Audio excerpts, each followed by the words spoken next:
Good afternoon, family. It's your favorite sister ChayaFyah, the Hood Priestess, back again with another session of Sister for Sister Story Time. We are currently reading the book Secret Teachings of All Ages by Manly P. Hall. The chapter we are reading today is about the labyrinth, or the symbolism of the labyrinth, from Mount Falcon's Antiquities. So, labyrinths and mazes were favored places of initiation among many ancient cults.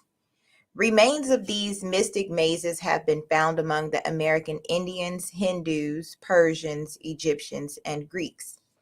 Some of these mazes are merely involved pathways lined with stones. Others are literally miles of gloomy caverns under temples or hollowed from the sides of mountains. The famous Labyrinth of Crete, in which roamed the bull-headed Minotaur, was unquestionably a place of initiation into the Cretan mysteries. Labyrinths were also a striking feature in connection with the Rites of Serapis, and E.A. Wallace Budge, in his Gods of the Egyptians, depicts Serapis Minotaur-like with the body of a man and the head of a bull. Labyrinths were symbolic of the involvements and illusions of the lower world through which wanders the soul of man in its search for truth. In the labyrinth dwells the lower animal man with the head of the bull, who seeks to destroy the soul entangled in the maze of worldly ignorance. In this relation, Serapis becomes the trier or adversary who tests the souls of those seeking union with the immortals. The maze was also doubtless used to represent the solar system, the bull man representing the sun dwelling in the mystic maze of its planets, moons, and asteroids. The Gnostic mysteries were acquainted with the arcane meaning of Serapis, and through the medium of Gnosticism, this god became inextricably associated with early Christianity.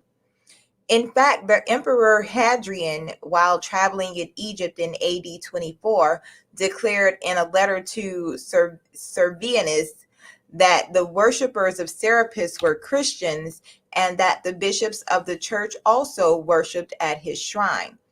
He even declared that the patriarch himself, when in Egypt, was forced to adore Serapis as well as Christ. See Parsons' New Light on the Great Pyramid. The little suspected importance of Serapis as a prototype of Christ can be best appreciated after a consideration of the following extract from C.W. King's Gnostics and Their Remains. There can be no doubt that the head of Serapis, marked as the face, is by a grave and pensive majesty supplied the first idea for the conventional portraits of the Savior. The Jewish prejudices of the first converts were so powerful that we may be sure no attempt was made to depict his countenance until some generations after all that had beheld it on earth had passed away. Serapis gradually usurped the positions previously occupied by the other Egyptian and Greek gods and became the supreme deity of both religions. His power continued until the 4th century of the Christian era. In AD 385, Theodosius, that would be exterminator of pagan philosophy, issued his memorable edict, De Idolo Serapis Dero Indu. When the Christian soldiers, in obedience to this order, entered the Serapeum at Alexandria to destroy the image of Serapis, which had stood there for centuries, so great was their veneration for the god that they dared not touch the image lest the ground should open at their feet and engulf them. At length, overcoming their fear, they demolished the statue, sacked the building, and finally, as a fitting climax to their offense, burned the magnificent library which was housed within the lofty apartments of the Serapeum. Several writers have recorded the remarkable fact that Christian symbols were found in the ruined foundations of this pagan temple. Socrates, a church historian of the 5th century, declared that after the pious Christians had raised the Serapeum at Alexandria and scattered the demons who dwelt there under the guise of gods, beneath the foundations was found the monogram of Christ. Two quotations will further establish the relationship existing between the mysteries of Serapis and those of other ancient peoples. The first is from Richard Payne Knight's Symbolical Language of Ancient Art and Mythology. Hence, Varro, in De Lingua Latina, says that Coelum and Terra, that is, universal mind and productive body, were the great gods of the Samothracian mysteries, and the same as the Serapis and Isis of the later Egyptians. The Tautos and Astarte of the Phoenicians, and the Saturn and Ops of the Latins. The second quotation is from Albert Pike's Morals and Dogma. Says Martianus Capella in his Hymn to the Sun, dwellers on the Nile adore as Serapis, and Memphis worships as Osiris. In the sacred rites of Persia, thou art Mithras. In Phrygia, Attis, and Libya bows down to thee as Ammon, and Phoenician Byblos as Adonis. Thus the whole world adores thee under different names. The Odynic Mysteries. The date of the founding of the Odynic Mysteries is uncertain, some writers declaring that they were established in the 1st century before Christ, others the 1st century after Christ. Robert McCoy, 33 Degree, gives the following description of their origin. It appears from the Northern Chronicles that in the 1st century of the Christian era, Sig, the chief of the Asser, an Asiatic tribe, immigrated from the Caspian Sea and the Caucasus into northern Europe. He directed his course northwesterly from the Black Sea to Russia, over which, according to tradition, he placed one of his sons as a ruler, as he is said to have done over the Saxons and the Franks. He then advanced through Cimbria to Denmark, which acknowledged his 5th son, Skjold, as its sovereign, and passed over to Sweden, where Gilf, who did homage to the wonderful stranger and was initiated into his mysteries, then ruled. He soon made himself master here, built Sigtuna as the capital of his empire, and promulgated a new code of laws and established the sacred mysteries. He himself assumed the name of Odin, founded the priesthood of the 12 Drotters or Druids, who conducted the secret worship and the administration of justice, and as prophets revealed the future. The secret rites of these mysteries celebrated the death of Balder, the beautiful and lovely, and represented the grief of gods and men at his death and his restoration to life. General history of Freemasonry. After his death, the historical Odin was apotheosized, his identity being merged into that of the mythological Odin, god of wisdom, whose cult he had promulgated. Odinism then supplanted the worship of Thor, the Thunderer, the supreme deity of the ancient Scandinavian pantheon. The mound where, according to legend, King Odin was buried is still to be seen near the site of his great temple at Uppsala. The 12 Drotters, who presided over the Odynic mysteries, evidently personified the 12 holy and ineffable names of Odin. The rituals of the Odynic mysteries were very similar to those of the Greeks, Persians, and Brahmins, after which they were patterned. The Drotters, who symbolized the signs of the zodiac, were the custodians of the arts and sciences, which they revealed to those who passed successfully the ordeals of initiation. Like many other pagan cults, the Odynic mysteries as an institution were destroyed by Christianity, but the underlying cause of their fall was the corruption of the priesthood. Mythology is nearly always the ritual and the symbolism of a mystery school. Briefly stated, the sacred drama which formed the basis of the Odynic mysteries was as follows. The supreme, invisible creator of all things was called All-Father. His regent in nature was Odin, the one-eyed god. Like Quetzalcoatl, Odin was elevated to the dignity of the supreme deity. According to the Dratars, the universe was fashioned from the body of Ymir, the hoarfrost giant. Ymir was formed from the clouds of mist that rose from Ginnungagap, the great cleft in chaos into which the primordial frost giants and flame giants had hurled snow and fire.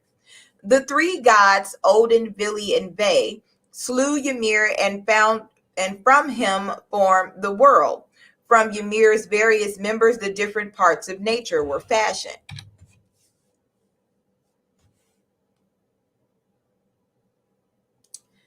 After Odin had established order, he caused a wonderful palace called Asgard to be built on the top of a mountain. And here the 12 Aesir gods dwelt together, far above the limitations of mortal men.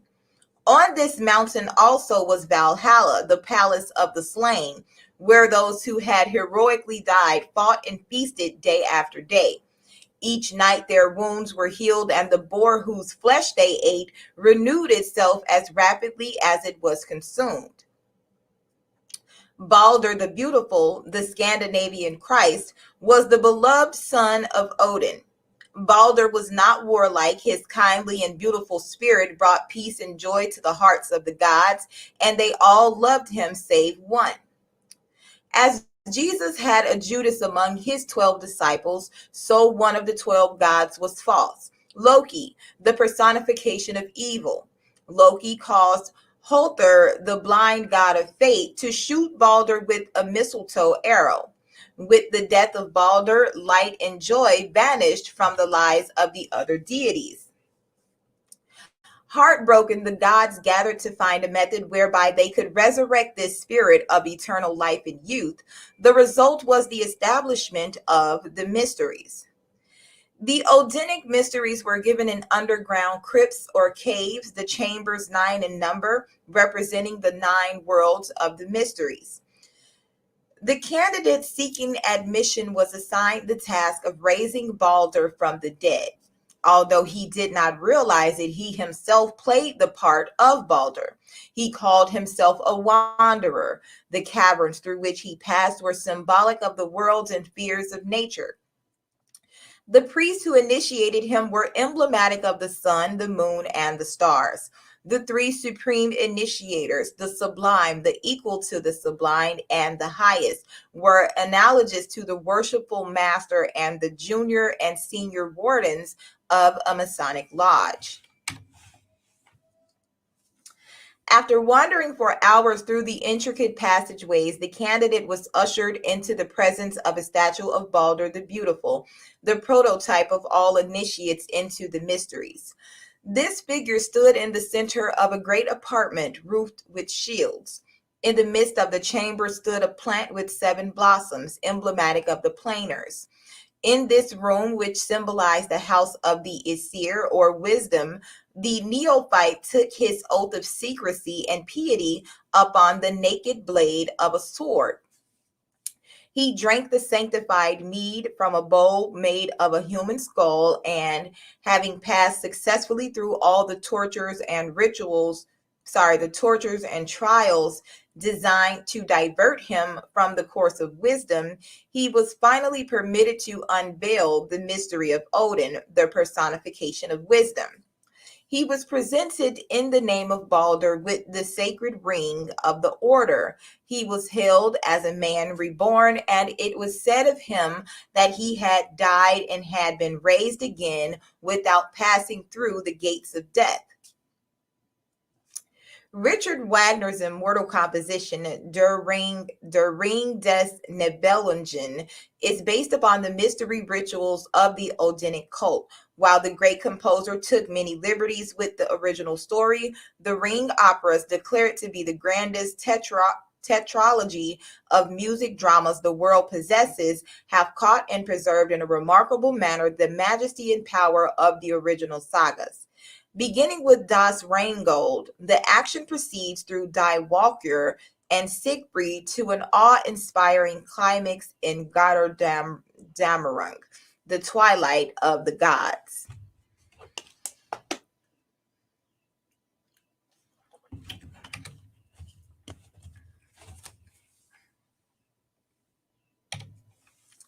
The 9 worlds of the Odynic mysteries. The Nordic mysteries were given in 9 chambers or caverns, the candidate advancing through them in sequential order.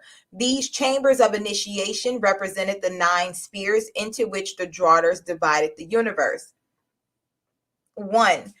Asgard, the heaven world of the gods. 2. Alfheim, the world of the light and beautiful elves or spirits.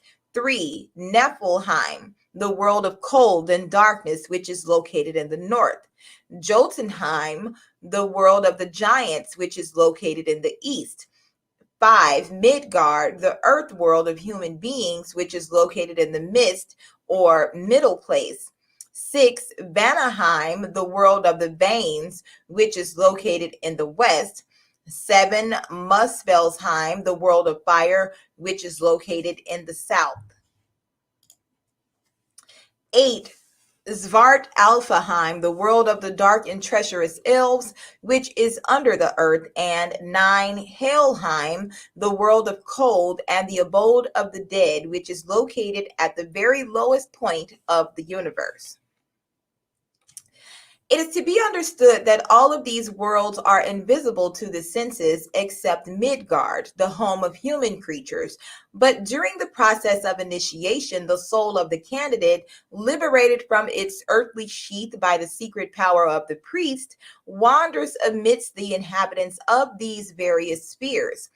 There is undoubtedly a relationship between the 9 worlds of the Scandinavians and the 9 spheres or planes through which initiates of the Eleusinian mysteries passed in their ritual of regeneration. The Ancient Mysteries and Secret Societies, Part 3.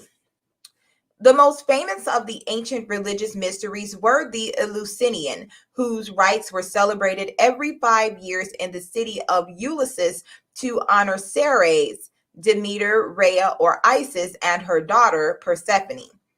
The initiates of the Eleusinian school were famous throughout Greece for the beauty of their philosophic concepts and the high standards of morality which they demonstrated in their daily lives.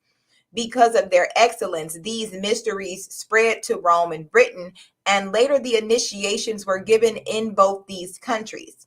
The Eleusinian mysteries, named for the community in Attica, where the sacred dramas were first presented, are generally believed to have been founded by Eumolpus about 1400 years before the birth of Christ, and through the Platonic system of philosophy, their principles have been preserved to modern times. The rites of Ulysses, with their mystic interpretations of nature's most precious secrets, overshadowed the civilizations of their time and gradually absorbed many smaller schools, incorporating into their own system whatever valuable information these lesser institutions possessed. Hectorn sees in the mysteries of Ceres and Bacchus a metamorphosis of the rites of Isis and Osiris. And there is every reason to believe that all so-called secret schools of the ancient world were branches from one philosophic tree, which, with its roots in heaven and its branches on the earth, is, like the spirit of man, an invisible but ever-present cause of the objectified vehicles that give it expression. The mysteries were the channels through which this one philosophic light was disseminated, and their initiates, resplendent with intellectual and spiritual understanding, were the perfect fruit age of the divine tree, bearing witness before the material world of the recondite source of all light and truth. The rites of Ulysses were divided into what were called the lesser and the greater mysteries. According to James Gardner, the lesser mysteries were celebrated in the spring, probably at the time of the vernal equinox in the town of Agra, and the greater in the fall, the time of the autumnal equinox at Ulysses or Athens. It is supposed that the former were given annually and the latter every 5 years. The rituals of the Eleusinians were highly involved, and to understand them required a deep study of Greek mythology, which they interpreted in its esoteric light with the aid of their secret keys. The lesser mysteries were dedicated to Persephone. In his Eleusinian and Bacchic mysteries, Thomas Taylor sums up their purpose as follows. The lesser mysteries were designed by the ancient theologists, their founders, to signify occultly the condition of the unpurified soul invested with an earthly body and enveloped in a material and physical nature. The legend used in the lesser rites is that of the abduction of the goddess Persephone, the daughter of Ceres, by Pluto, the lord of the underworld or Hades. While Persephone is picking flowers in a beautiful meadow, the earth suddenly opens and the gloomy lord of death, riding in a magnificent chariot, emerges from its somber depths and, grasping her in his arms, carries the screaming and struggling goddess to his subterranean palace, where he forces her to become his queen. It is doubtful whether many of the initiates themselves understood the mystic meaning of this allegory, for most of them apparently believed that it referred solely to the succession of the seasons. It is difficult to obtain satisfactory information concerning the mysteries, for the candidates were bound by inviolable oaths never to reveal their inner secrets to the profane. At the beginning of the ceremony of initiation, the candidate stood upon the skins of animals sacrificed for the purpose and vowed that death should seal his lips before he would divulge the sacred truths which were about to be communicated to him. Through indirect channels, however, some of their secrets have been preserved. The teachings given to the neophytes were substantially as follows. The soul of man, often called psyche, and in the Eleusinian mysteries symbolized by Persephone, is essentially a spiritual theme. Its true home is in the higher world, where, free from the bondage of material form and material concepts, it is said to be truly alive and self-expressive. The human or physical nature of man, according to this doctrine, is a tomb, a quagmire, a false and impermanent thing, the source of all sorrow and suffering. Plato describes the body as the sepulcher of the soul, and by this he means not only the human form, but also the human nature. The gloom and depression of the lesser mysteries represented the agony of the spiritual soul, unable to express itself because it has accepted the limitations and illusions of the human environment. The crux of the Eleusinian argument was that man is neither better nor wiser after death than during life. If he does not rise above ignorance during his sojourn here, man goes at death into eternity to wander about forever, making the same mistakes which he made here. If he does not outgrow the desire for material possessions here, he will carry it with him into the invisible world, where, because he can never gratify the desire, he will continue in endless agony. Dante's Inferno is symbolically descriptive of the sufferings of those who never freed their spiritual natures from the cravings, habits, viewpoints, and limitations of their Plutonic personalities. Those who made no endeavor to improve themselves, or whose souls have slept during their physical lives, pass at death into Hades, where, lying in rows, they slept through all eternity as they had slept through life. To the Eleusinian philosophers, birth into the physical world was death in the fullest sense of the word, and the only true birth was that of the spiritual soul of man rising out of the womb of his own fleshly nature. The soul is dead that slumbers, says Longfellow, and in this he strikes the keynote of the Eleusinian mysteries.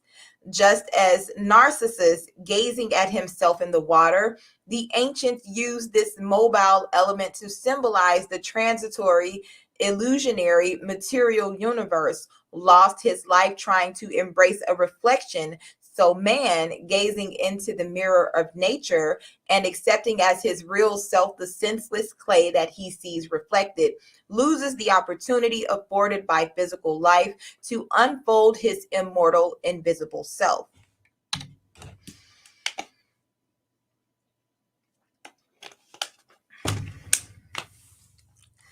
An ancient initiate once said that the living are ruled by the dead.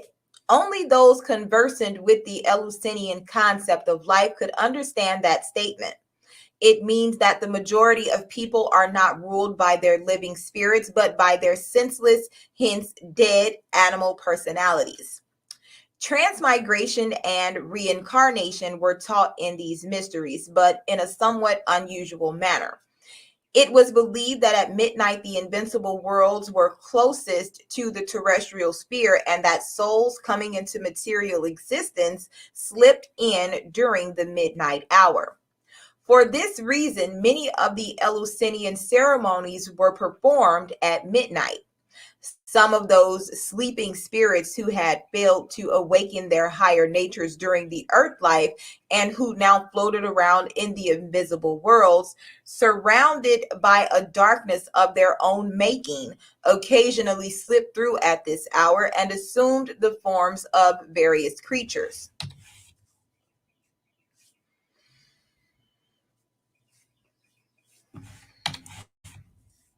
The Rape of Persephone.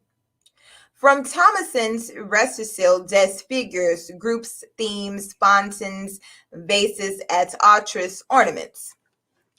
Pluto, the lord of the underworld, represents the body intelligence of man, and the rape of Persephone is symbolic of the divine nature assaulted and defiled by the animal soul and dragged downward into the somber darkness of Hades, which is here used as a synonym for the material or objective sphere of consciousness.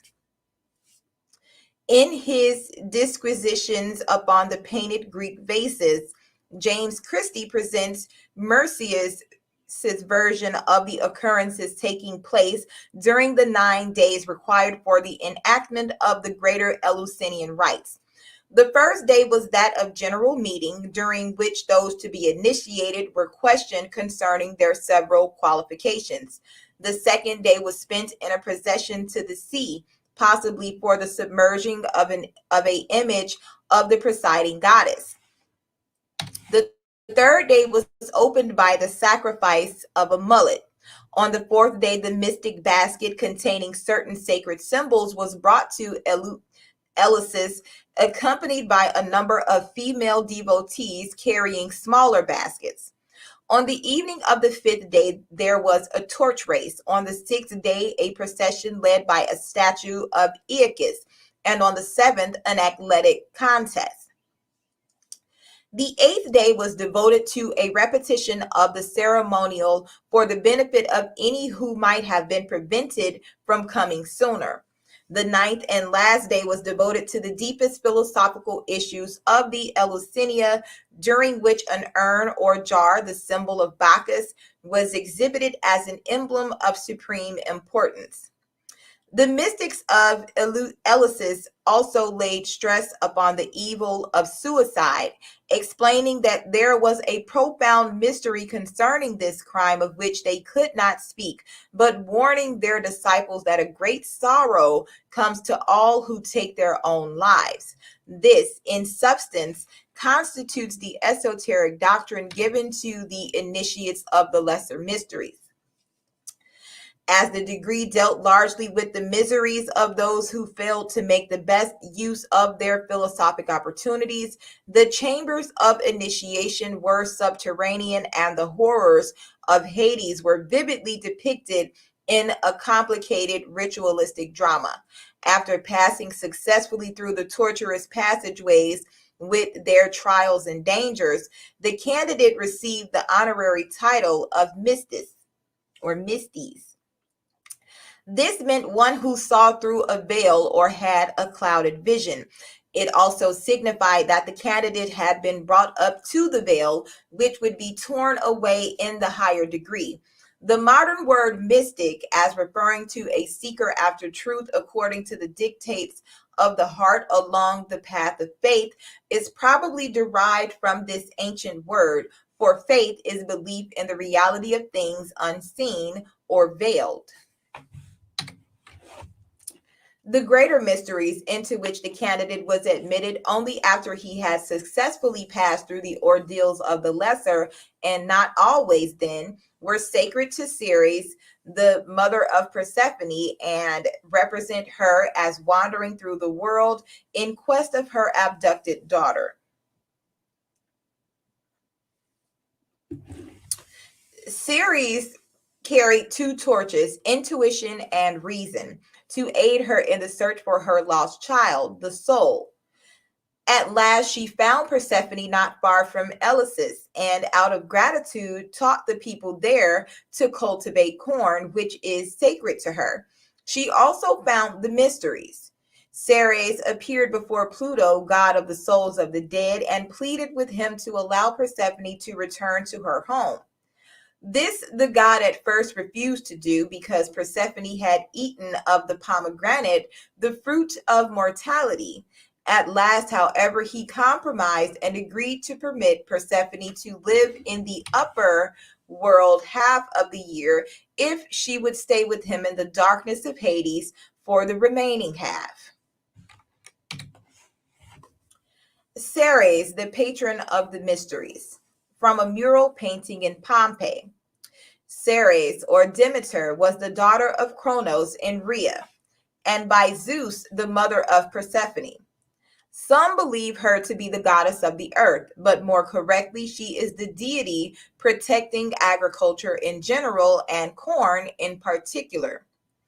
The poppy is sacred to Ceres, and she is often shown carrying or ornamented by a garland of these flowers. In the mysteries, Ceres represented riding in a chariot drawn by winged serpents. The Greeks believed that Persephone was a manifestation of the solar energy, which in the winter months lived under the earth with Pluto, but in the summer returned again with the goddess of productiveness.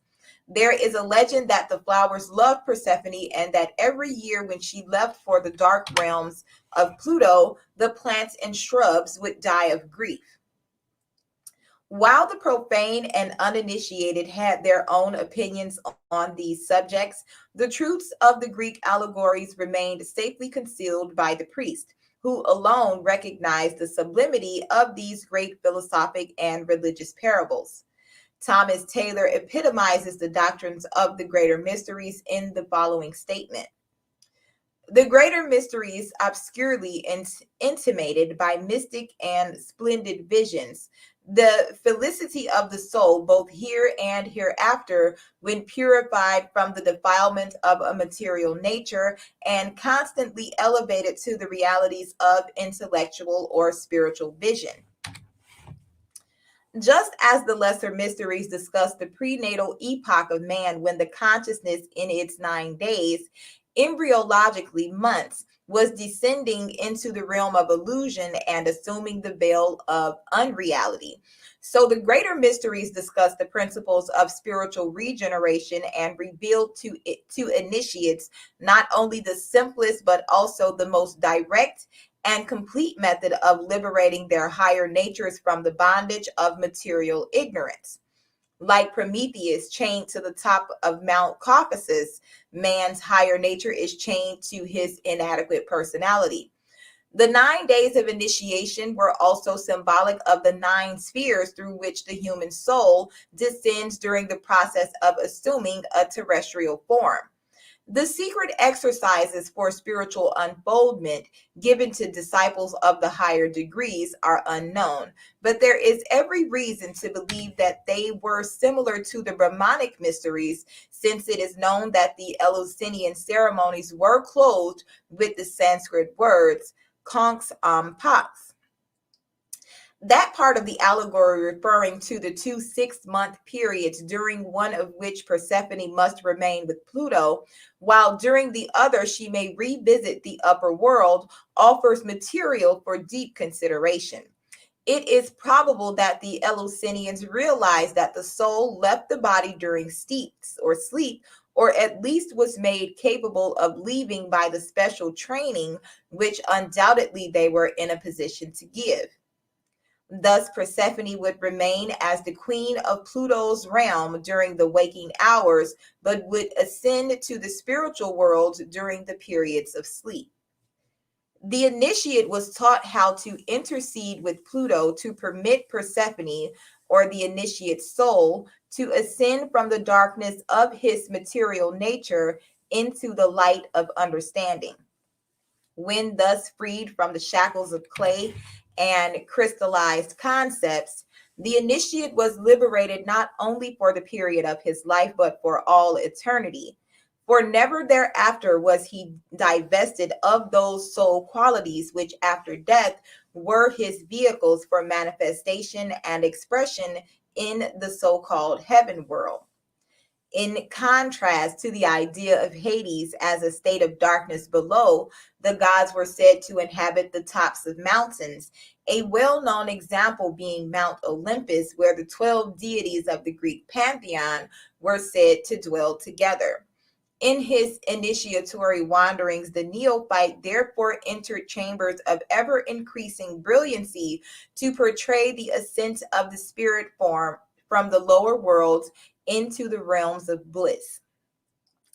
As the climax to such wanderings, he entered a great vaulted room, in the center of which stood a brilliantly illumined statue of the goddess Ceres.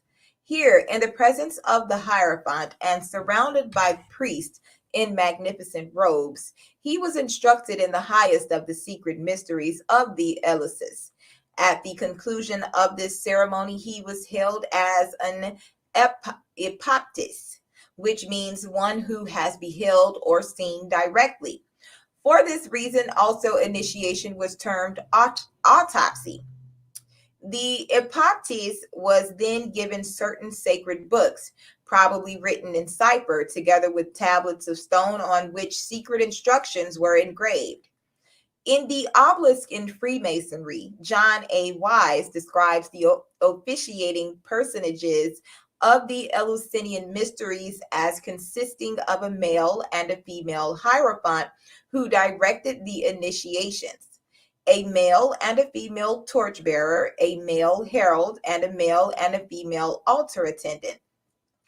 There were also numerous minor officials. He states that according to Porphyry, the Hierophant represents Plato's demiurgus, or creator of the world, the torchbearer, the sun, the altar man, the moon, the herald, Hermes or Mercury, and the other officials, minor stars. From the records available, a number of strange and apparently supernatural phenomena accompanied the rituals.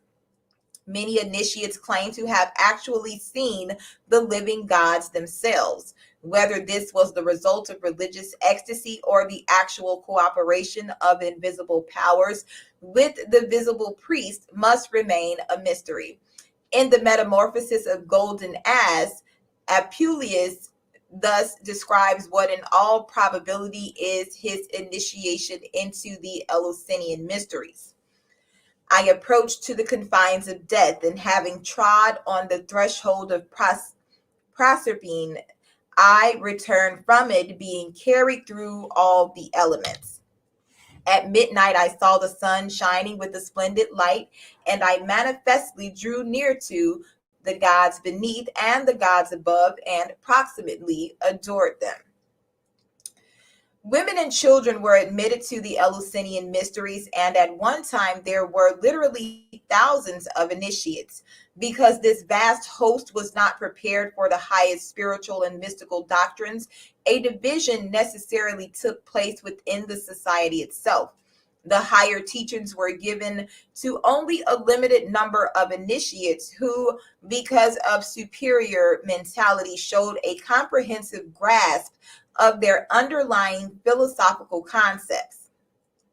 Socrates refused to be initiated into the Eleusinian mysteries, for knowing its principles without being a member of the order, he realized that membership would seal his tongue. That the mysteries of Ulysses were based upon great and eternal truths is attested by the veneration in which they were held by the great minds of the ancient world. M. Averroff asks, would Pindar, Plato, Cicero, Epictetus have spoken of them with such admiration if the Hierophant had satisfied himself with loudly proclaiming his own opinions or those of his order? The garments in which candidates were initiated were preserved for many years and were believed to possess almost sacred properties. Just as the soul can have no covering save wisdom and virtue, so the candidates, being as yet without true knowledge, were presented to the mysteries unclothed, being first given the skin of animal and later a consecrated robe to symbolize the philosophical teachings received by the initiate. During the course of initiation, the candidate passed through two gates. The first led downward into the lower worlds and symbolized his birth into ignorance. The second led upward into a room brilliantly lighted by unseen lamps, in which was the statue of Ceres, and which symbolized the upper world or the abode of light and truth. Strabo states that the great temple of Eleusis would hold between 20 and 30,000 people. The caves dedicated by Zarathustra also had these two doors, symbolizing the avenues of birth and death. The following paragraph from Porphyry gives a fairly adequate conception of Eleusinian symbolism. God being a luminous principle residing in the midst of the most subtle fire, he remains forever invisible to the eyes of those who do not elevate themselves above material life. On this account, the sight of transparent bodies such as crystal, Parian marble, and even ivory recalls the idea of divine light. As the sight of gold excites an idea of its purity, for gold cannot be sullied. Some have thought by a black stone would signify the invisibility of the divine essence. To express supreme reason, the divinity was represented under the human form and beautiful, for God is the source of beauty, of different ages and in various attitudes, sitting or upright, of one or the other sex, as a virgin or a young man, a husband or a bride, that all the shades and gradations might be marked. Everything luminous was subsequently attributed to the gods, the sphere, and all that is spherical, to the universe, to the sun and the moon, sometimes to fortune and to hope. The circle and all circular figures, to eternity, to the celestial movements, to the circles and zones of the heavens. The section of circles to the phases of the moon, and pyramids and obelisks to the igneous principle, and through that to the gods of heaven. A cone expresses the sun, a cylinder the earth, the phallus and triangle a symbol of the matrix, designate generation. From Essay on the Mysteries of Ulysses by M. Averroff. The Eleusinian mysteries, according to Heffthorn, survived all others and did not cease to exist as an institution until nearly 400 years after Christ, when they were finally suppressed by Theodosius, styled the Great, who cruelly destroyed all who did not accept the Christian faith. of this greatest of all philosophical institutions, Cicero said that it taught men not only how to live, but also how to die. The Orphic Mysteries. Orpheus, the Thracian bard, the great initiator of the Greeks, ceased to be known as a man and was celebrated as a divinity several centuries before the Christian era. As to Orpheus himself, writes Thomas Taylor, scarcely a vestige of his life is to be found amongst the immense ruins of time. For who has ever been able to affirm anything with certainty of his origin, his age, his country, and condition? This alone may be depended on from general assent that there formerly lived a person named Orpheus,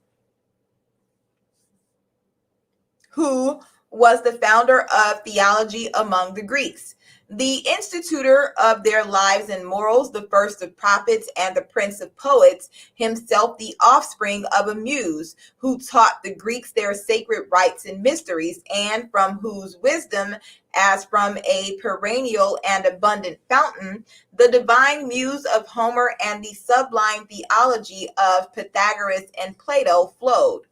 See the mystical hymns of Orpheus. Orpheus was founder of the Grecian mythological system, which he used as the medium for the promulgation of his philosophical doctrines. The origin of his philosophy is uncertain. He may have got it from the Brahmins, there being legends to the effect that he got it was a Hindu. His name possibly being derived from, Opavaic, meaning dark. Orpheus was initiated into the Egyptian mysteries, from which he secured extensive knowledge of magic, astrology, sorcery, and medicine. The mysteries of the Cabiri and Samothrace were also conferred upon him, and these undoubtedly contributed to his knowledge of medicine and music. The romance of Orpheus and Eredis is one of the tragic episodes of Greek mythology and apparently constitutes the outstanding feature of the Orphic rite. Eredis, in her attempt to escape from a villain seeking to seduce her, died from the venom of a poisonous serpent which stung her in the heel. Orpheus, penetrating to the very heart of the underworld, so charmed Pluto and Persephone with the beauty of his music that they agreed to permit Eredis to return to life if Orpheus could lead her back to the sphere of the living without once looking round to see if she were following. So great was his fear, however, that she would stray from him that he turned his head, and Eredis, with a heartbroken cry, was swept back into the land of death. Orpheus wandered the earth for a while disconsolate, and there are several conflicting accounts of the manner of his death. Some declare that he was slain by a bolt of lightning, others that, failing to save his beloved Eredis, he committed suicide. The generally accepted version of his death, however, is that he was torn to pieces by Ciconian women whose advances he had spurned. In the 10th book of Plato's Republic, it is declared that because of his sad fate at the hands of women, the soul that had once been Orpheus, upon being destined to live again in the physical world, chose rather to return in the body of a swan than be born of woman. The head of Orpheus, after being torn from his body, was cast with his lyre into the river Hebrus, down which he floated to the sea, where, wedging in a cleft in a rock, it gave oracles for many years. The lyre, after being stolen from its shrine and working the destruction of the thief, was picked up by the gods and fashioned into a constellation. Orpheus has long been sung as the patron of music. On his 7-stringed lyre, he played such perfect harmonies that the gods themselves were moved to acclaim his power. When he touched the strings of his instruments, the birds and beasts gathered about him, and as he wandered through the forest, His enchanting melodies caused even the ancient trees with mighty effort to draw their gnarled roots from out of the earth and follow him. Orpheus is one of the many immortals who have sacrificed themselves that mankind might have the wisdom of the gods. By the symbolism of his music, he communicated the divine secrets to humanity, and several authors have declared that the gods, through loving him, feared that he would overthrow their kingdom and therefore reluctantly encompassed his destruction. As time passed on, the historical Orpheus became hopelessly confounded with the doctrine he represented and eventually became the symbol of the Greek school of the ancient wisdom. Thus, Orpheus was declared to be the son of Apollo, the divine and perfect truth, and Calliope, the muse of harmony and rhythm. In other words, Orpheus is the secret doctrine, or Apollo, revealed through music, Calliope. Eredis is humanity, dead from the sting of the serpent of false knowledge and imprisoned in the underworld of ignorance. In this allegory, Orpheus signifies theology, which wins her from the king of the dead but fails to accomplish her resurrection because it falsely estimates and mistrusts the innate understanding within the human soul. The Ciconian women who tore Orpheus limb from limb symbolize the various contending theological factions which destroy the body of truth. They cannot accomplish this, however, until their discordant cries drown out the harmony drawn by Orpheus from his magic lyre. The head of Orpheus signifies the esoteric doctrines of his cult. These doctrines continue to live and speak even after his body, the cult, has been destroyed. The lyre is the secret teaching of Orpheus. The 7 strings are the 7 divine truths, which are the keys to universal knowledge. The differing accounts of his death represent the various means used to destroy the secret teachings. Wisdom can die in many ways at the same time. The allegory of Orpheus incarnating in the white swan merely signifies that the spiritual truths he promulgated will continue and will be taught by the illumined initiates of all further ages or future ages. The swan is the symbol of the initiates of the mysteries. It is a symbol also of the divine power, which is the progenitor of the world.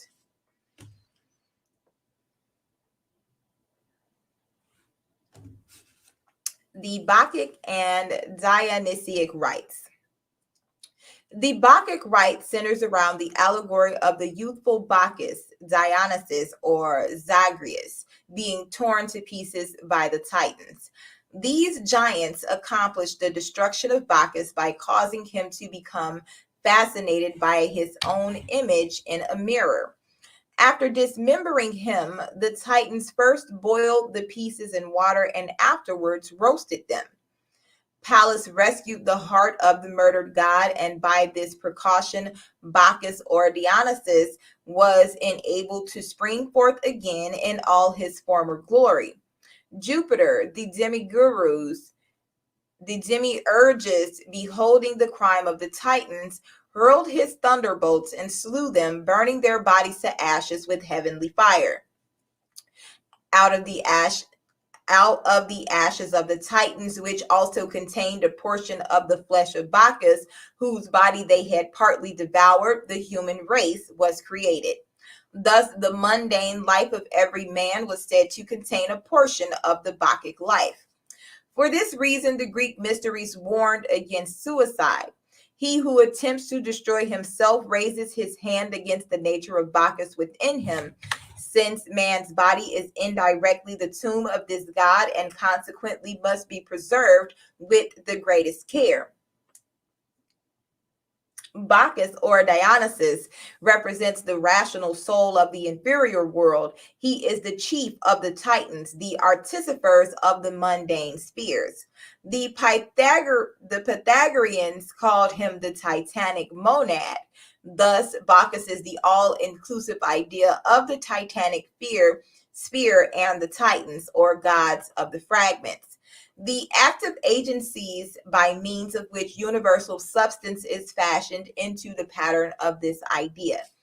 The Bacchic state signifies the unity of the rational soul in a state of self-knowledge, and the Titanic state, the diversity of the rational soul, which, being scattered throughout creation, loses the consciousness of its own essential oneness. The mirror into which Bacchus gazes, and which is the cause of his fall, is the great sea of illusion, the lower world fashioned by the Titans. Bacchus, the mundane rational soul, seeing his image before him, accepts the image as a likeness of himself and ensouls the likeness. That is, the rational idea ensouls its reflection, the irrational universe. By ensouling the irrational image, it implants in it the urge to become like its source, the rational image. Therefore, the ancients said that man does not know the gods by logic or by reason, but rather by realizing the presence of the gods within himself.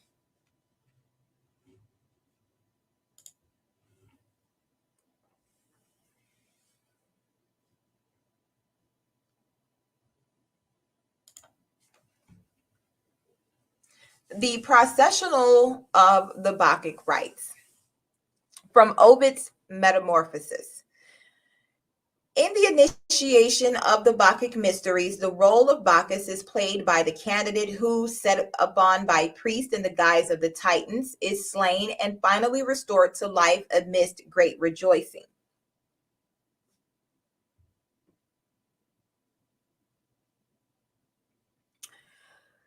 The Bacchic mysteries were given every 3 years, and like the Eleusinian mysteries, were divided into 2 degrees. The initiates were crowned with myrtle and ivy, plants which were sacred to Bacchus.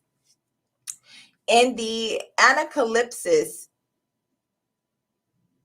Godfrey Higgins conclusively establishes Bacchus or Dionysus as one of the early pagan forms of the Christos myth. The birthplace of Bacchus, called Sabazius or Sabaoth, was claimed by several places in Greece, but on Mount Zelmissus in Thrace, his worship seems to have been chiefly celebrated.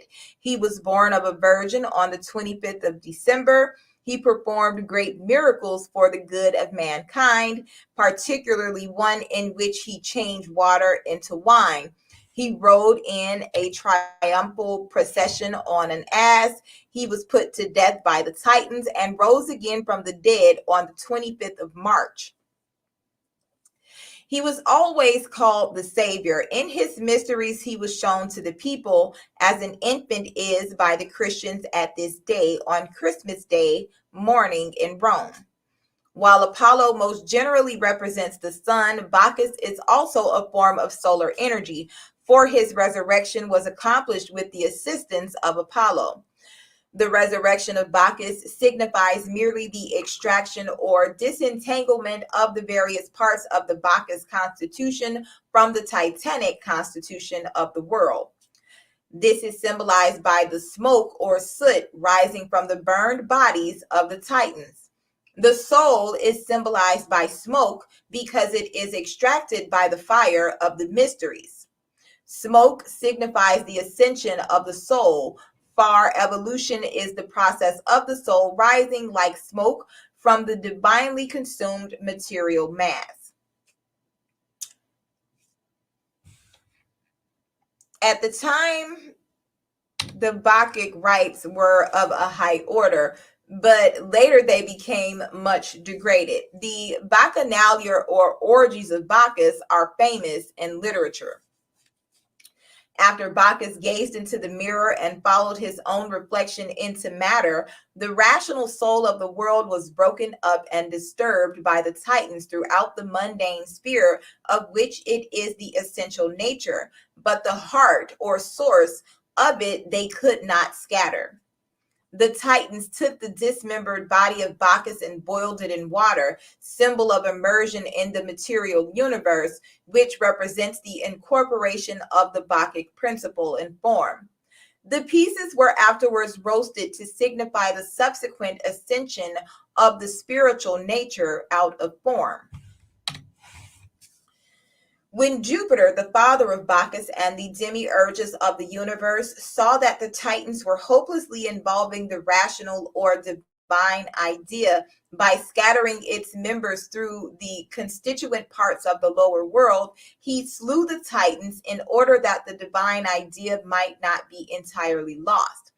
From the ashes of the Titans, he formed mankind, whose purpose of existence was to preserve and eventually to release the Bacchic idea or rational soul from the Titanic fabrication.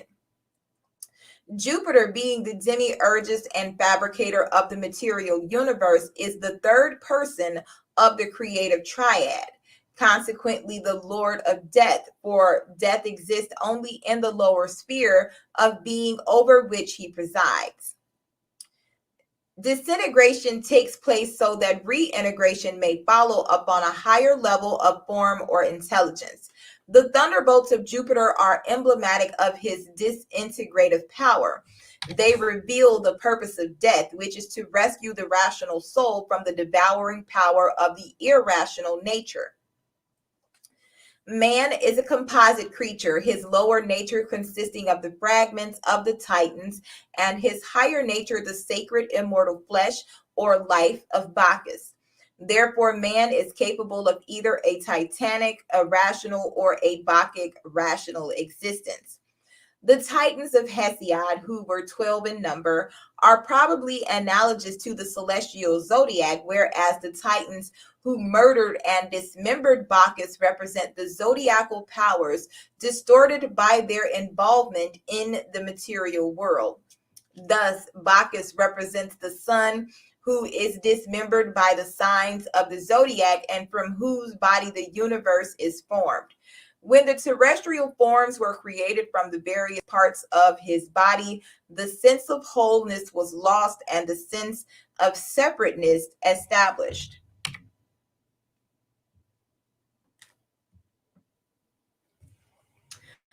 The heart of Bacchus, which was saved by Pallas or Minerva, was lifted out of the four elements symbolized by his dismembered body and placed in the ether.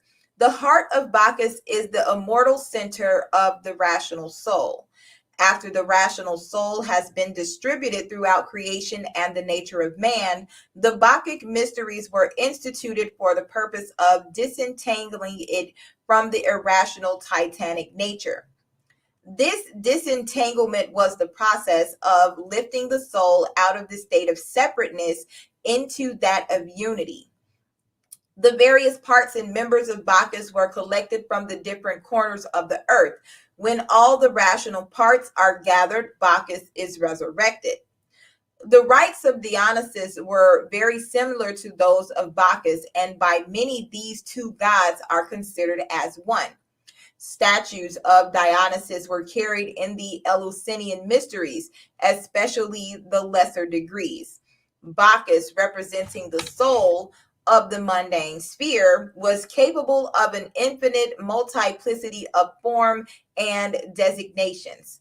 Dionysus apparently was his solar aspect.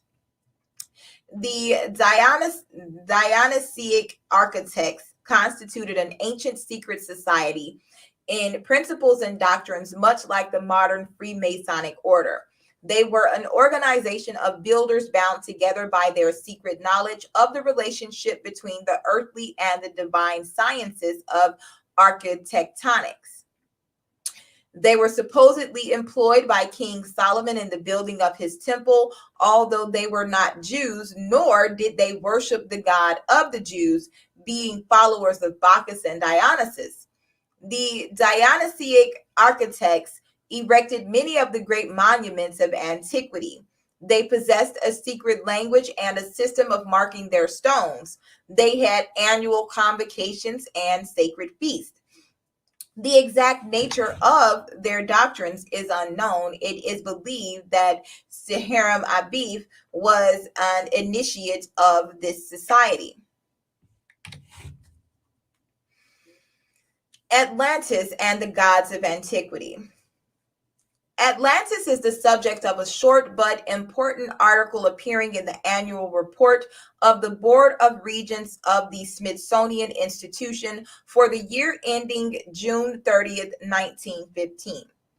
The author, M. Pierre Termier, a member of the Academy of Sciences and Director of Service of the Geologic Chart of France in 1912, delivered a lecture on the Atlantean hypothesis before the Institute Oceanographic.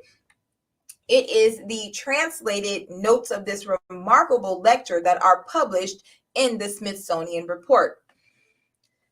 After a long period of disdainful indifference, writes M. Termier, observe how in the last few years science is returning to the study of Atlantis. How many naturalists, geologists, zoologists, or botanists are asking one another today whether Plato has not transmitted to us with slight amplification a page from the actual history of mankind. No affirmation is yet permissible, but it seems more and more evident that a vast region, continental or made up of great islands, has collapsed west of the Pillars of Hercules, otherwise called the Strait of Gibraltar, and that its collapse occurred in the not far distant past. In any event, the question of Atlantis is placed anew before men of science, and since I do not believe that it can ever be solved without the aid of oceanography, I have thought it natural to discuss it here in this temple of maritime science, and to call to such a problem, long scorned but now being revived, the attention of oceanographers, as well as the attention of those who, though immersed in the tumult of cities, lend an ear to the distant murmur of the sea. In his lecture, M. Termier presents geologic, geographic, and zoologic data in substantiation of the Atlantis theory. Figuratively draining the entire bed of the Atlantic Ocean, he considers the inequalities of its basin and cities' locations on a line from the Azores to Iceland, where dredging has brought lava to the surface from a depth of 3,000 meters. The volcanic nature of the islands now existing in the Atlantic Ocean corroborates Plato's statement that the Atlantean continent was destroyed by volcanic cataclysms. M. Termier also advances the conclusions of a young French zoologist, M. Louis Germain, who admitted the existence of an Atlantic continent connected with the Iberian Peninsula and with Mauritania and prolonged toward the south so as to include some regions of desert climate. M. Termier concludes his lecture with a graphic picture of the engulfment of that continent. The description of the Atlantean civilization given by Plato in the Critias may be summarized as follows. In the first ages, the gods divided the earth among themselves, proportioning it according to their respective dignities. Each became the peculiar deity of his own allotment and established therein temples to himself, ordained a priestcraft, and instituted a system of sacrifice. To Poseidon was given the sea and the island continent of Atlantis. In the midst of the island was a mountain which was the dwelling place of three earthborn primitive human beings, Evener, his wife, Leucip, and their only daughter, Cleito. The maiden was very beautiful, and after the sudden death of her parents, she was wooed by Poseidon, who begat by her 5 pairs of male children. Poseidon apportioned his continent among these 10, and Atlas, the eldest, he made overlord of the other 9. Poseidon further called the country Atlantis and the surrounding sea the Atlantic in honor of Atlas. Before the birth of his 10 sons, Poseidon divided the continent and the coastwise sea into concentric zones of land and water, which were as perfect as though turned upon a lathe.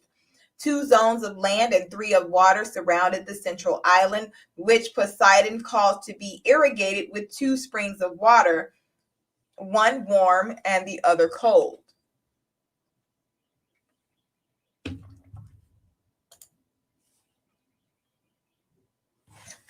The descendants of Atlas continued as rulers of Atlantis, and with wise government and industry elevated the country to a position of surpassing dignity. The natural resources of Atlantis were apparently limitless. Precious metals were mined, wild animals domesticated, and perfumes distilled from its fragrant flowers. While enjoying the abundance natural to their semi-tropic location, the Atlanteans employed themselves also in the erection of palaces, temples, and docks.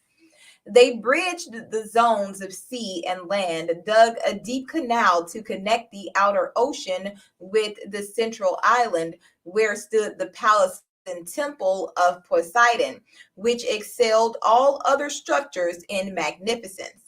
A network of bridges and canals was created by the Atlanteans to unite the various parts of their kingdom.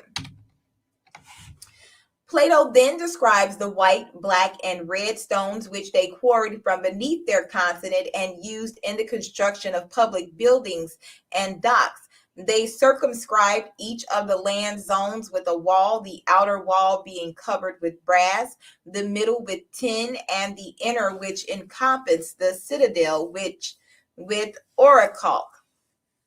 The citadel on the central island contained the palaces, temples, and other public buildings. In its center, surrounded by a wall of gold, was a sanctuary dedicated to Pluto and Poseidon. Here the first 10 princes of the island were born, and here each year their descendants brought offerings. Poseidon's own temple, its exterior entirely covered with silver and its pinnacles with gold, also stood within the citadel. The interior of the temple was of ivory, gold, silver, and orichalk, even to the pillars and floor. The temple contained a colossal statue of Poseidon standing in a chariot drawn by 6 winged horses. About him, 100 Nereids riding on dolphins arranged outside the buildings were golden statues of the first 10 kings and their wives. In the groves and gardens were hot and cold springs. There were numerous temples to various deities, places of exercise for men and for beasts, public baths, and a great race course for horses. At various vantage points on the zones were fortifications, and to the great harbor came vessels from every maritime nation. The zones were so thickly populated that the sound of human voices was ever in the air.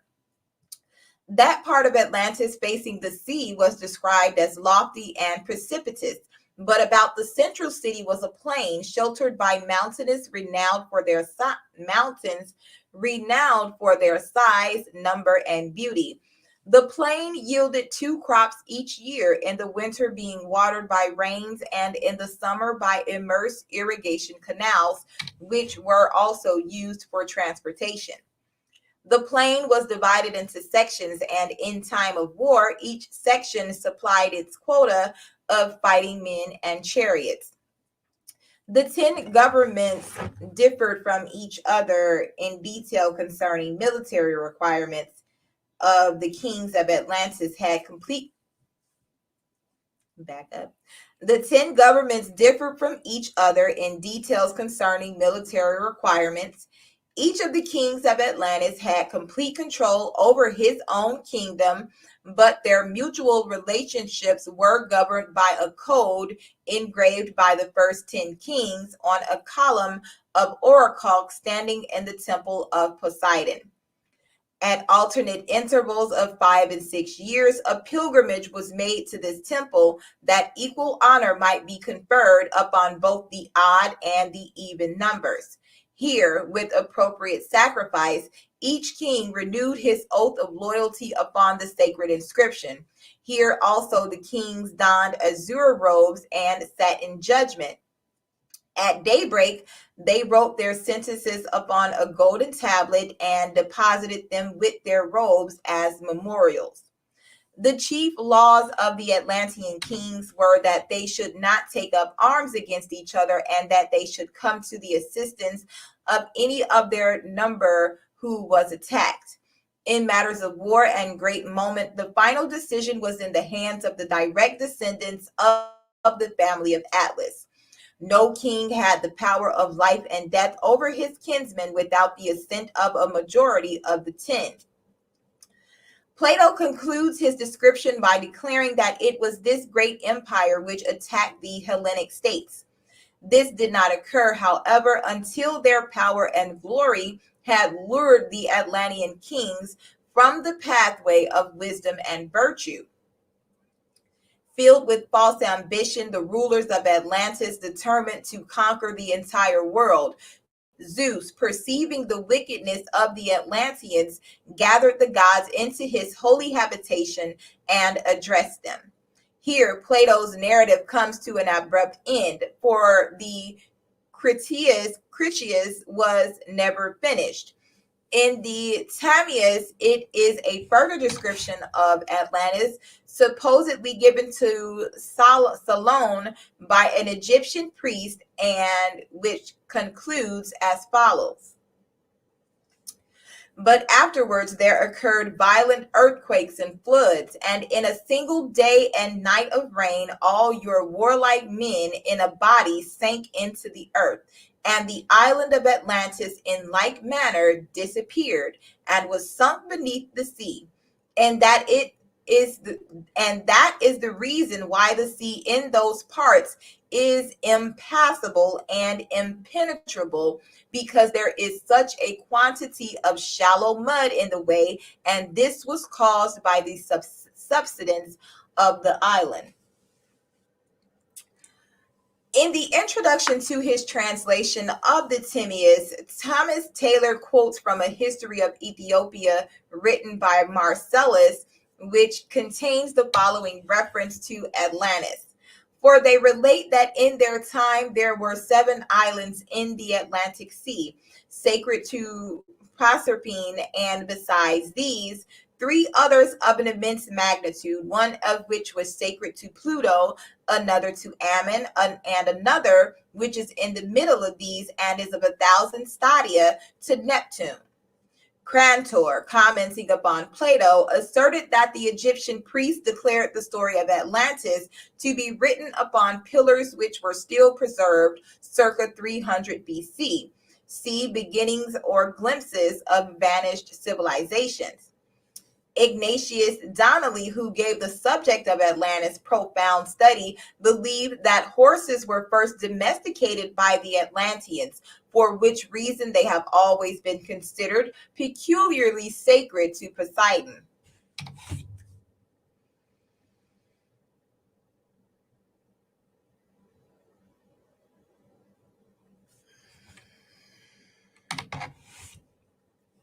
The scheme of the universe according to the Greeks and Romans. From Cartari's Imaginae Degli Antici. By ascending successfully through the fiery sphere of Hades, the spheres of water, earth, and air, and the heavens of the moon, the plane of Mercury is reached. Above Mercury are the planes of Venus, the Sun, Mars, Jupiter, and Saturn, the latter containing the symbols of the zodiacal constellations.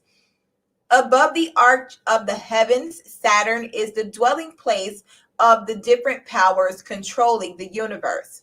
The supreme council of the gods is composed of 12 deities, 6 male and 6 female, which correspond to the positive and negative signs of the zodiac.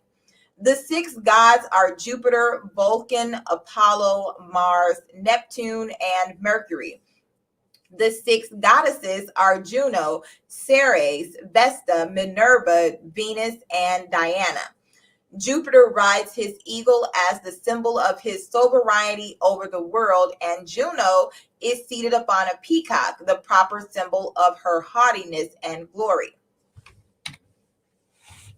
From a careful consideration of Plato's description of Atlantis, it is evident that the story should not be regarded as wholly historical, but rather as both allegorical and historical. Origen, Porphyry, Proclus, Iamblichus, and Syrianus, whatever, realized that the story concealed a profound philosophical mystery, but they disagreed as to the actual interpretation. Plato's Atlantis symbolizes the threefold nature of both the universe and the human body. The 10 kings of Atlantis are the tetraks, whatever, or numbers, which are born as 5 pairs of opposites. Consult Theon of Smyrna for the Pythagorean doctrine of opposites. The numbers 1 to 10 rule every creature, and the numbers in turn are under the control of the monad, or one, the eldest among them. With the trident scepter of Poseidon, these kings held sway over the inhabitants of the 7 small and 3 great islands comprising Atlantis. Philosophically, the 10 islands symbolize the triune powers of the superior deity and the 7 regents who bow before his eternal throne. If Atlantis be considered as the archetypal sphere, then its immersion signifies the descent of rational, organized consciousness into the illusionary, impermanent realm of irrational mortal ignorance. Both the sinking of Atlantis and the biblical story of the fall of man signify spiritual involution, a prerequisite to conscious evolution. Either the initiated Plato used the Atlantis allegory to achieve 2 widely different ends, or else the accounts preserved by the Egyptian priests were tampered with to perpetuate the secret doctrine. This does not mean to imply that Atlantis is purely mythological, but it overcomes the most serious obstacle to acceptance of the Atlantis theory, namely the fantastic accounts of its origin, size, appearance, and the date of destruction, 9600 BC. In the midst of the central island of Atlantis was a lofty mountain which cast a shadow 5,000 stadia in extent and whose summit touched the sphere of ether. This is the axle mountain of the world, sacred among many races and symbolic of the human head, which rises out of the 4 elements of the body. This sacred mountain, upon whose summit stood the temple of the gods, gave rise to the stories of Olympus, Meru, and Asgard. The city of the Golden Gates, the capital of Atlantis, is the one now preserved among numerous religions as the city of the gods, or the holy city. Here is the archetype of the New Jerusalem, with its streets paved with gold and its 12 gates shining with precious stones. The history of Atlantis, writes Ignatius Donnelly, is the key of the Greek mythology. There can be no question that these gods of Greece were human beings. The tendency to attach divine attributes to great earthly rulers is one deeply implanted in human nature. The same author sustains his views by noting that the deities of the Greek pantheon were nor looked upon as creators of the universe, but rather as regents set over it by its more ancient original fabricators. The Garden of Eden, from which humanity was driven by a flaming sword, is perhaps an allusion to the earthly paradise supposedly located west of the Pillars of Hercules and destroyed by volcanic cataclysms. The deluge legend may be traced also to the Atlantean inundation, during which a world was destroyed by water. Was the religious, philosophic, and scientific knowledge possessed by the priestcrafts of antiquity secured from Atlantis, whose submergence obliterated every vestige of its part in the drama of world progress? Atlantean sun worship has been perpetuated in the ritualism and ceremonialism of both Christianity and pagandom. Both the cross and the serpent were Atlantean emblems of divine wisdom. The divine Atlantean progenitors of the Mayas and Quiches of Central America coexisted within the green and azure radiance of Gukumat, the plumed serpent. The six skyborn sages came into manifestation as centers of light bound together or synthesized by the seventh and chief of their order, the feathered snake. The title of winged or plumed snake was applied to Quetzalcoatl or Cococan, the Central American initiate. The center of the Atlantean wisdom religion was presumably a great pyramidal temple standing on the brow of a plateau rising in the midst of the city of the Golden Gates. From here, the initiate priest of the sacred feather went forth carrying the keys of universal wisdom to the uttermost parts of the earth. The mythologies of many nations contain accounts of gods who came out of the sea. Certain shamans among the American Indians tell of holy men dressed in birds' feathers and wampum who rose out of the blue waters and instructed them in the arts and crafts. Among the legends of the Chaldeans is that of the Owens, a partly amphibious creature who came out of the sea and taught the savage peoples along the shore to read and write, till the soil, cultivate herbs for healing, study the stars, establish rational forms of government, and become conversant with the sacred mysteries. Among the Mayas, Quetzalcoatl, the savior god whom some Christian scholars believe to have been St. Thomas, issued from the waters and after instructing the people in the essentials of civilization, rode out to sea on a magic raft of serpents to escape the wrath of the fierce god of the fiery mirror, Tezcatlipoca. May it not have been that these demigods of a fabulous age who Eredis-like came out of the sea were Atlantean priests? All that primitive man remembered of the Atlanteans was the glory of their golden ornaments, the transcendency of their wisdom, and the sanctity of their symbols, the cross and the serpent. That they came in ships was soon forgotten, for untutored minds considered even boats as supernatural. Wherever the Atlanteans proselyted, they erected pyramids and temples patterned after the great sanctuary in the city of the Golden Gates. Such is the origin of the pyramids of Egypt, Mexico, and Central America. The mounds in Normandy and Britain, as well as those of the American Indians, are remnants of a similar culture. In the midst of the Atlantean program of world colonization and conversion, the cataclysms which sank Atlantis began. The initiate priest of the Sacred Father who promised to come back to their missionary settlements never returned, and after the lapse of centuries, tradition preserved only a fantastic account of gods who came from a place where the sea now is. H.P. Blavatsky thus sums up the causes which precipitated the Atlantean disaster.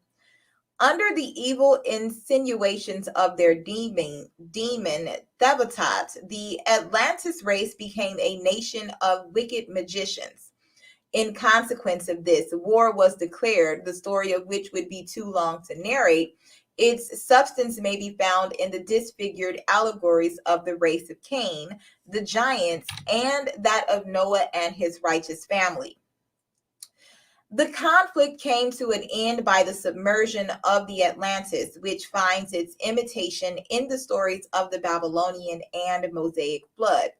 The giants and magicians and all flesh died, and every man, all except Xisuthros and Noah, who are substantially identical with the great father of the Linkithians in the Popola, or the sacred book of the Guatemalans, which also tells of his escaping in a large boat like the Hindu Noah. From the Atlanteans, the world has received not only the heritage of arts and crafts, philosophies and sciences, ethics and religions, but also the heritage of hate, strife, and perversion. The Atlanteans instigated the first war, and it has been said that all subsequent wars were fought in a fruitless effort to justify the first one and right the wrong which it caused. Before Atlantis sank, it spiritually illumined initiates who realized that their land was doomed because it had departed from the path of light, which drew from the ill-fated continent. Carrying with them the sacred and secret doctrine, these Atlanteans established themselves in Egypt, where they became its first divine rulers. Nearly all the great cosmologic myths forming the foundation of the various sacred books of the world are based upon the Atlantean mystery rituals. The myth of the dying god. The myth of Tammuz and Ishtar is one of the earliest examples of the dying god allegory, probably antedating 4000 BC. See Babylonia and Assyria by Lewis Spence. The imperfect condition of the tablets upon which the legends are inscribed makes it impossible to secure more than a fragmentary account of the Tammuz rites. Being the esoteric god of the sun, Tammuz did not occupy a position among the first deities venerated by the Babylonians, who, for lack of deeper knowledge, looked upon him as a god of agriculture or a vegetation spirit. Originally, he was described as being one of the guardians of the gates of the underworld. Like many other savior gods, he is referred to as a shepherd or the lord of the shepherd's seat. Tammuz occupies the remarkable position of son and husband of Ishtar, the Babylonian and Assyrian mother goddess. Ishtar, to whom the planar Venus was sacred, was the most widely venerated deity of the Babylonian and Assyrian pantheon. She was probably identical with Ashtaroth, Astarte, and Aphrodite. The story of her descent into the underworld in search presumably for the sacred elixir which alone could restore Tammuz to life is the key to the ritual of her mysteries. Tammuz, whose annual festival took place just before the summer solstice, died in midsummer in the ancient month which bore his name and was mourned with elaborate ceremonies. The manner of his death is unknown, but some of the accusations made against Ishtar by Izdubar or Nimrod would indicate that she indirectly at least had contributed to his demise. The resurrection of Tammuz was the occasion of great rejoicing, at which time he was hailed as a redeemer of his people. With outspread wings, Ishtar, the daughter of Sin, or the moon, sweeps downward to the gates of death, the house of darkness, the dwelling of the god Erkala. Is described as the place of no return.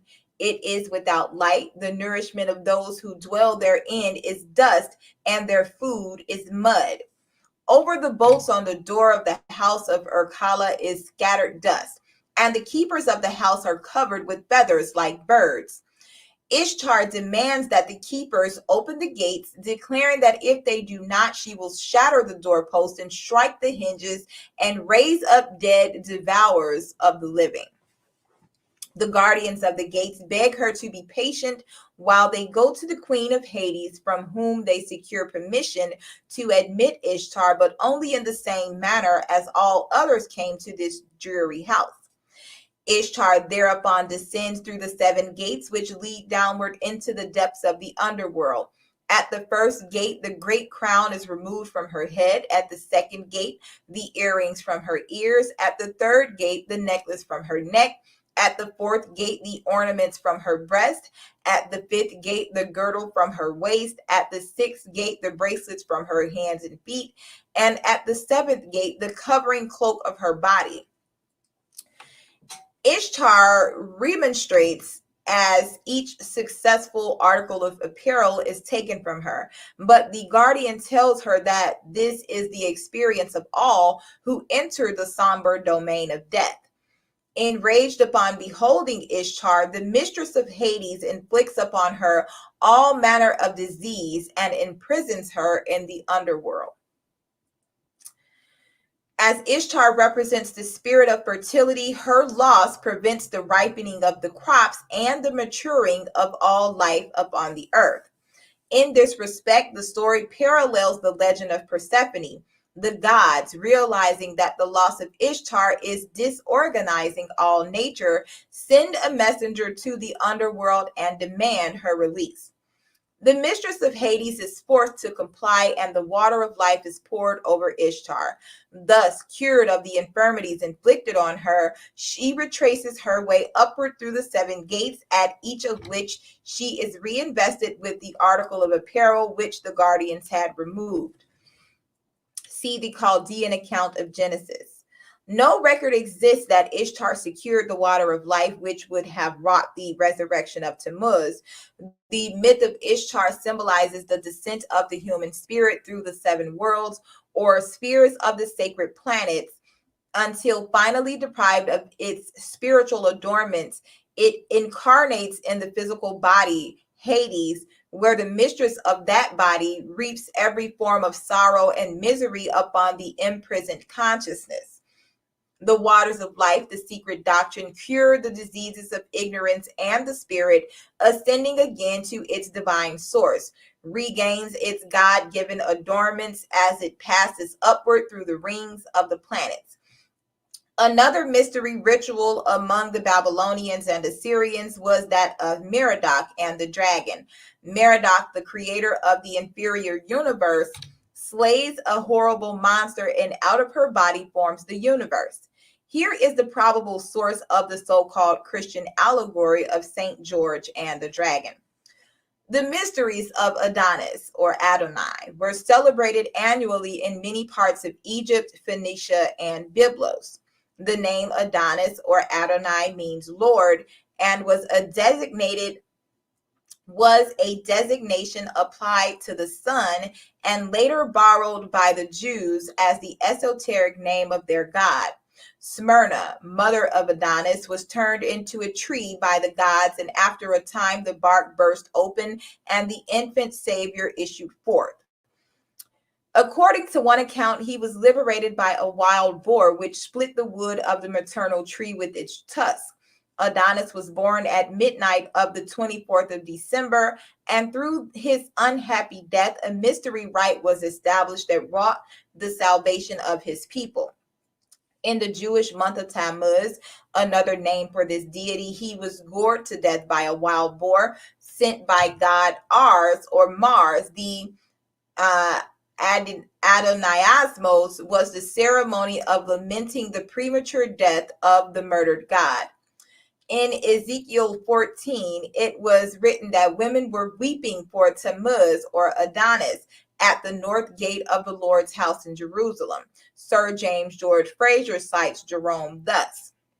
He tells us that Bethlehem, the traditionary birthplace of the Lord, was shaded by a grove of that still older Syrian lord Adonis, and that where the infant Jesus had wept, the lover of Venus was bewailed. The effigy of a wild boar is said to have been set over one of the gates of Jerusalem in honor of Adonis, and his rites celebrated in the grotto of the Nativity at Bethlehem. Adonis as the gourd, or God-man, is one of the keys to Sir Francis Bacon's use of the wild boar in his cryptic symbolism. The great god Pan, from Kircher's Eredis Egyptiacus, whatever. The great Pan was celebrated as the author and director of the sacred dances, which he is supposed to have instituted to symbolize the circumambulations of the heavenly bodies. Pan was a composite creature, the upper part, with the exception of his horns, being human, and the lower part in the form of a goat. Pan is the prototype of natural energy and, while undoubtedly a phallic deity, should not be confused with Priapus. The pipes of Pan signify the natural harmony of the spheres, and the god himself is a symbol of Saturn because this planet is enthroned in Capricorn, whose emblem is a goat. The Egyptians were initiated into the mysteries of Pan, who was regarded as a phase of Jupiter, the demiurgus. Pan represented the impregnating power of the sun and was the chief of a horde rustic deities and satyrs. He also signified the controlling spirit of the lower worlds.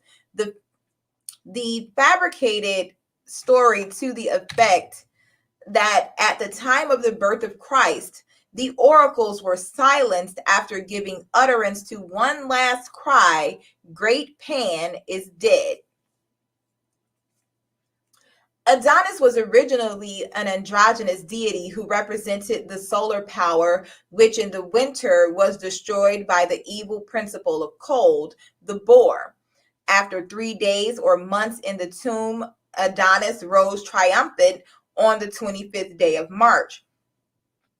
Amidst the acclamation of his priests and followers, he is risen. Adonis was born out of a myrrh tree. Myrrh, the symbol of death because of its connection with the process of embalming, was one of the gifts brought by the three magi to the manger of Jesus. In the mysteries of Adonis, the neophyte passed through the symbolic death of the god and, raised by the priest, entered into the blessed state of redemption made possible by the sufferings of Adonis. Nearly all authors believe Adonis to have been originally a vegetation god, directly connected with the growth and maturing of flowers and fruits. In support of this viewpoint, they describe the gardens of Adonis, which were small baskets of earth in which seeds were planted and nurtured for a period of 8 days.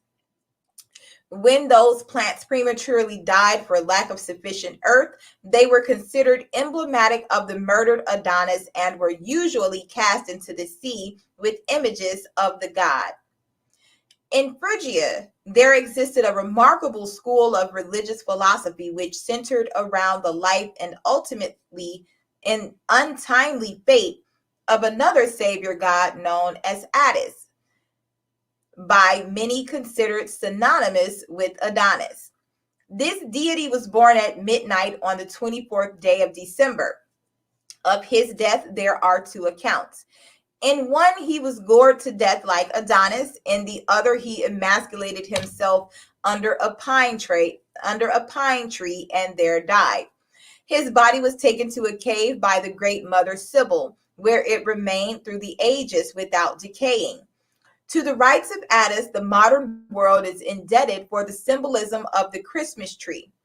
Attis imparted his immortality to the tree beneath which he died, and Sibyl took the tree with her when she removed the body. Attis remained 3 days in the tomb, rose upon a date corresponding with Easter morn, and by this resurrection overcame death for all who were initiated into his mysteries. In the mysteries of the Phrygians, says Julius Firmicus, which are called those of the mother of the gods, every year a pine tree is cut down, and in the inside of the tree, the image of a youth is tied in. In the mysteries of Isis, the trunk of a pine tree is cut. The middle of the trunk is nicely hollowed out. The idol of Osiris, made from those hollowed pieces, is buried. In the mysteries of Proserpine, a tree cut is put together into the effigy and form of the Virgin, and when it has been carried within the city, it is mourned 40 nights. But the 40th night it is burned. See Sod, the mysteries of Adonai. The mysteries of Attis included a sacramental meal during which the neophyte ate out of a drum and drank from a cymbal. After being baptized by the blood of a bull, the new initiate was fed entirely on milk to symbolize that he was still a philosophical infant, having been recently born out of the sphere of materiality. Is there a possible connection between this lacteal diet prescribed by the Attic Rite and St. Paul's allusion to the food for spiritual babes? Sallust gives a key to the esoteric interpretation of the Attic rituals. Sybil, the great mother, signifies the vivifying powers of the universe. And Attis, that aspect of the spiritual intellect, which is suspended between the divine and animal spheres. The mother of the gods, loving Attis, gave him a starry hat, signifying celestial powers, but Attis, or mankind, falling in love with the nymph, symbolic of the lower animal propensities, fortified his divinity and lost his creative powers. It is thus evident that Attis represents the human consciousness and that his mysteries are concerned with the reattainment of the starry hat. See Sallust on the Gods and the World. The rites of Sabazius were very similar to those of Bacchus, and it is generally believed that the two deities are identical. Bacchus was born at Sabazius or Sabaoth, and these names are frequently assigned to him. The Sabazian mysteries were performed at night, and the ritual included the drawing of a live snake across the breast of the candidate. Clement of Alexandria writes, the token of the Sabazian mysteries to the initiated is the deity gliding over the breast. A golden serpent was the symbol of Sabazius because this deity represented the annual renovation of the world by the solar power. The Jews borrowed the name Sabaoth from these mysteries and adopted it as one of the appellations of their supreme god. During the time the Sabazian mysteries were celebrated in Rome, the cult gained many votaries and later influenced the symbolism of Christianity. The Cabiric mysteries of Samothrace were renowned among the ancients, being next to the Eleusinian in public esteem. Herodotus declares that the Samothracians received their doctrines, especially those concerning Mercury, from the Pelagians. Little is known concerning the Cabiric rituals, for they were enshrouded in the profoundest secrecy. Some regard the Kabiri as a number and refer to them as the seven spirits of fire before the throne of Saturn. Others believe the Kabiri to be the seven sacred wanderers, later called the planets. While a vast number of deities are associated with the Samothracian mysteries, the ritualistic drama centers around four brothers. The first three, Asheros, Ashishirsis, and Ashioshirsa, attack and murder the fourth, Kashmala or Cadmilus. Dionysiodorus, however, identifies Asheros with Demeter, Ashioshirsis with Pluto, Ashioshirsa with Persephone, and Kashmala with Hermes. Alexander Wilder notes that in the Samothracian ritual, Cadmilus is made to include the Theban serpent god Cadmus, the Thoth of Egypt, the Hermes of the Greeks, and the Emeth of Aesculapius of the Alexandrians and Phoenicians. Here again is a repetition of the story of Osiris, Bacchus, Adonis, Balder, and Hiram-Abeth. The worship of Attis and Sybil was also involved in the Samothracian mysteries. In the rituals of the Kabiri is to be traced a form of pine tree worship. For this tree, sacred to Attis, was first trimmed into the form of a cross and then cut down in honor of the murdered god whose body was discovered at its foot. If you wish to inspect the orgies of the Corybantes, writes Clement, then know that having killed their third brother, they covered the head of the dead body with a purple cloth, crowned it, and carrying it on the point of a spear, buried it under the roots of Olympus. These mysteries are, in short, murders and funerals. This ante-Nicene father is in his efforts to defame the pagan rites, apparently ignores the fact that, like the Kabirian martyr, Jesus Christ was foully betrayed, tortured, and finally murdered.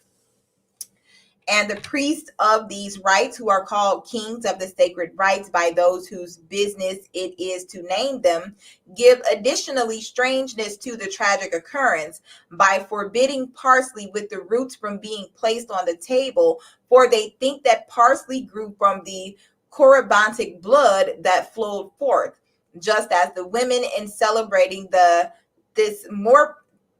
Morphoria abstain from eating the seeds of the pomegranate which have fallen on the ground, from the idea that pomegranates sprang from the drops of the blood of Dionysus.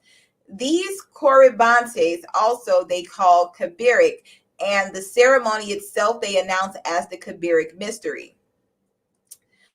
The mysteries of the Kabiri or the Kabiri were divided into 3 degrees, the first of which celebrated the death of Kashmala at the hands of his 3 brothers. The second, the discovery of his mutilated body, the parts of which had been found and gathered after much labor. And the third, accompanied by great rejoicing and happiness, his resurrection and the consequent salvation of the world. The temple of the Kabiri at Samothrace contained a number of curious divinities, many of them misshapen creatures representing the elemental powers of nature, possibly the Bacchic Titans. Children were initiated into the Kabirian cult with the same dignity as adults, and criminals who reached the sanctuary were safe from pursuit. The Samothracian rites were particularly concerned with navigation. The Dioscuri, Castor, and Pollux, or the gods of navigation, being among those propitiated by members of that cult. The Argonautic expedition, listening to the advice of Orpheus, stopped at the island of Samothrace for the purpose of having its members initiated into the Kabiric rites. Herodotus relates that when Cambyses entered the temple of the Kabiri, he was unable to restrain his mirth at seeing before him the figure of a man standing upright, and facing the man the figure of a woman standing on her head.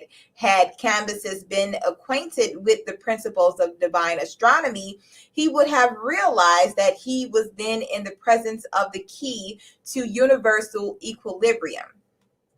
I asked, says Voltaire, who were these hierophants, these sacred Freemasons who celebrated their ancient mysteries of Samothracia, and whence came they and their gods Kabiri?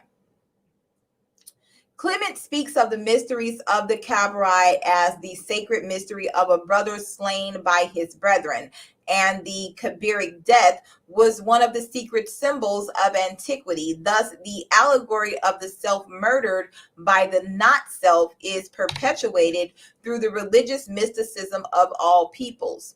The philosophic death and the philosophic resurrection are the lesser and the greater mysteries, respectively.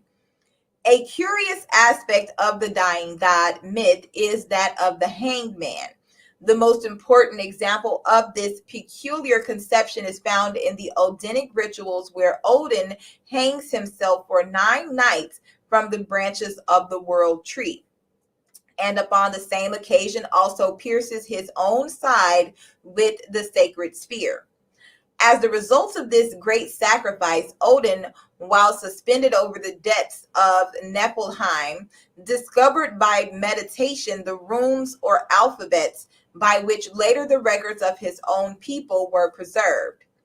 Because of this remarkable experience, Odin is sometimes shown seated on a gallows tree, and he became the patron deity of all who died by the noose. Esoterically, the hanged man is the human spirit which is suspended from heaven by a single thread.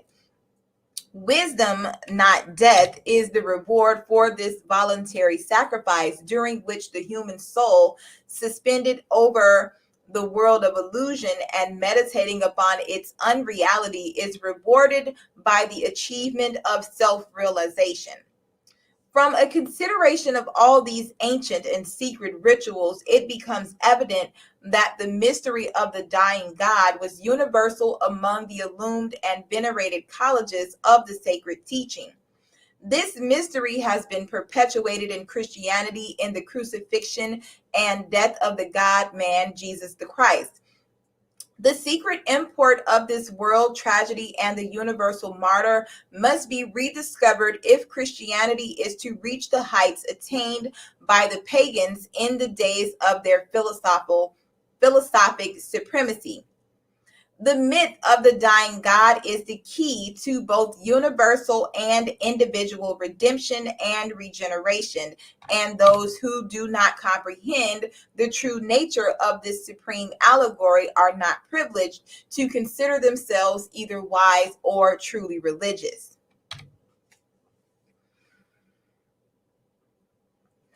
The life and teachings of Thoth, Hermes Trismegistus.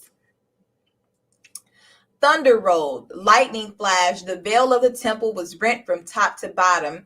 The venerable initiator, in his robes of blue and gold, slowly raised his jeweled wand and pointed with it into the darkness, revealed by the tearing of the silken curtain.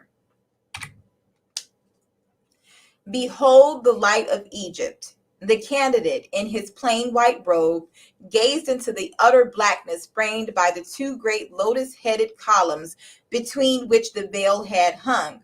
As he watched, the luminous haze distributed itself throughout the atmosphere until the air was a mass of shining particles. The face of the neophyte was illumined by the soft glow as he scanned the shimmering cloud for some tangible object. The initiator spoke again. This light which you behold is the secret luminance of the mysteries. Whence it comes, none knoweth, save the master of the light. Behold him. Suddenly, through the gleaming mist, a figure appeared, surrounding by a flickering greenish sheen. The initiator lowered his wand and, bowing his head, placed one hand edgewise against his breast in humble salutation. The neophyte stepped back in awe, partly blinded by the glory of the revealed figure. Gaining courage, the youth gazed again at the divine one. The form before him was considerably larger than that of a mortal man. The body seemed partly transparent, so that the heart and brain could be seen pulsating and radiant. As the candidate watched, the heart changed into an ibis, and the brain into a flashing emerald. In its hand, this mysterious being bore a winged rod entwined with serpents. The aged initiator, raising his wand, cried out in a loud voice, "All hail thee, Thoth Hermes, thrice greatest! All hail thee, Prince of Men! All hail thee who standeth upon the head of Typhon!" At the same instant, a lurid, writhing dragon appeared, a hideous monster, part serpent, part crocodile, and part hog. From its mouth and nostrils poured sheets of flame, and horrible sounds echoed through the vaulted chambers. Suddenly, Hermes struck the advancing reptile with the serpent-wound staff, and with snarling cry, the dragon fell over upon its side, while the flames about it slowly died away. Hermes placed his foot upon the skull of the vanquished Typhon. The next instant, with a blaze of unbearable glory that sent the neophyte staggering backward against a pillar, the immortal Hermes, followed by streamers of greenish mist, passed through the chamber and faded into nothingness. Suppositions concerning the identity of Hermes. Iamblichus averred that Hermes was the author of 20,000 books. Manetho increased the number to more than 36,000. Figures which make it evident that a solitary individual, even though he be overshadowed by divine prerogative, could scarcely have accomplished such a monumental labor. Among the arts and sciences which it is affirmed Hermes revealed to mankind were medicine, chemistry, law, art, astrology, music, rhetoric, magic, philosophy, geography, mathematics, especially geometry, anatomy, and oratory. Orpheus was similarly acclaimed by the Greeks.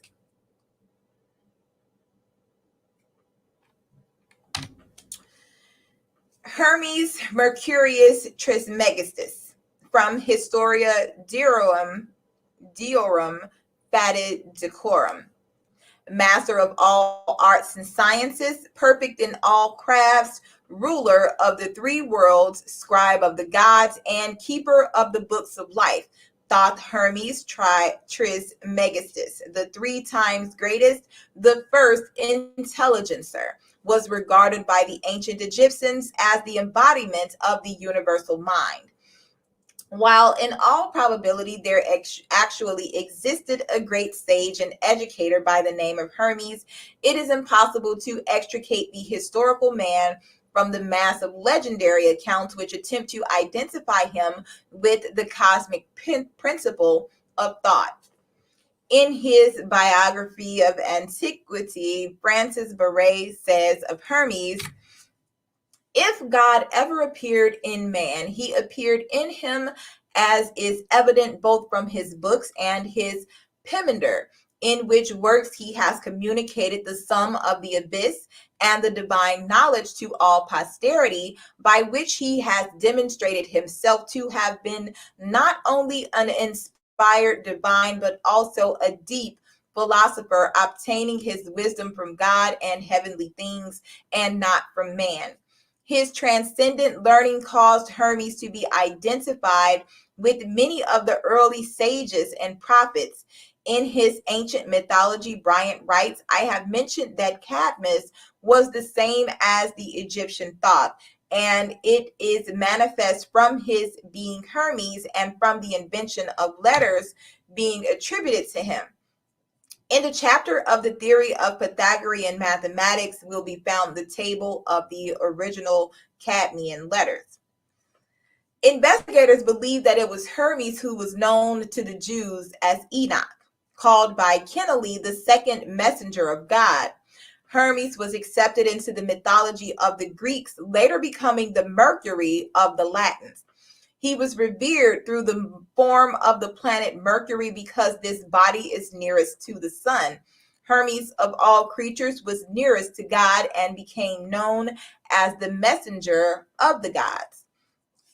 In the Egyptian drawings of him, Thoth carries a waxen writing tablet and serves as the recorder during the weighing of the souls of the dead in the judgment hall of Osiris, a ritual of great significance. Hermes is of first importance to Masonic scholars because he was the author of the Masonic initiatory rituals, which were borrowed from the mysteries established by Hermes. Nearly all of the Masonic symbols are Hermetic in character. Pythagoras studied mathematics with the Egyptians and from them gained his knowledge of the symbolic geometric solids. Hermes is also revered for his reformation of the calendar system. He increased the year from 360 days to 365 days, thus establishing a precedent which still prevails. The appellation thrice greatest was given to Hermes because he was considered the greatest of all philosophers, the greatest of all priests, and the greatest of all kings. It is worthy of note that the last poem of America's beloved poet, Henry Wadsworth Longfellow, was a lyric ode to Hermes.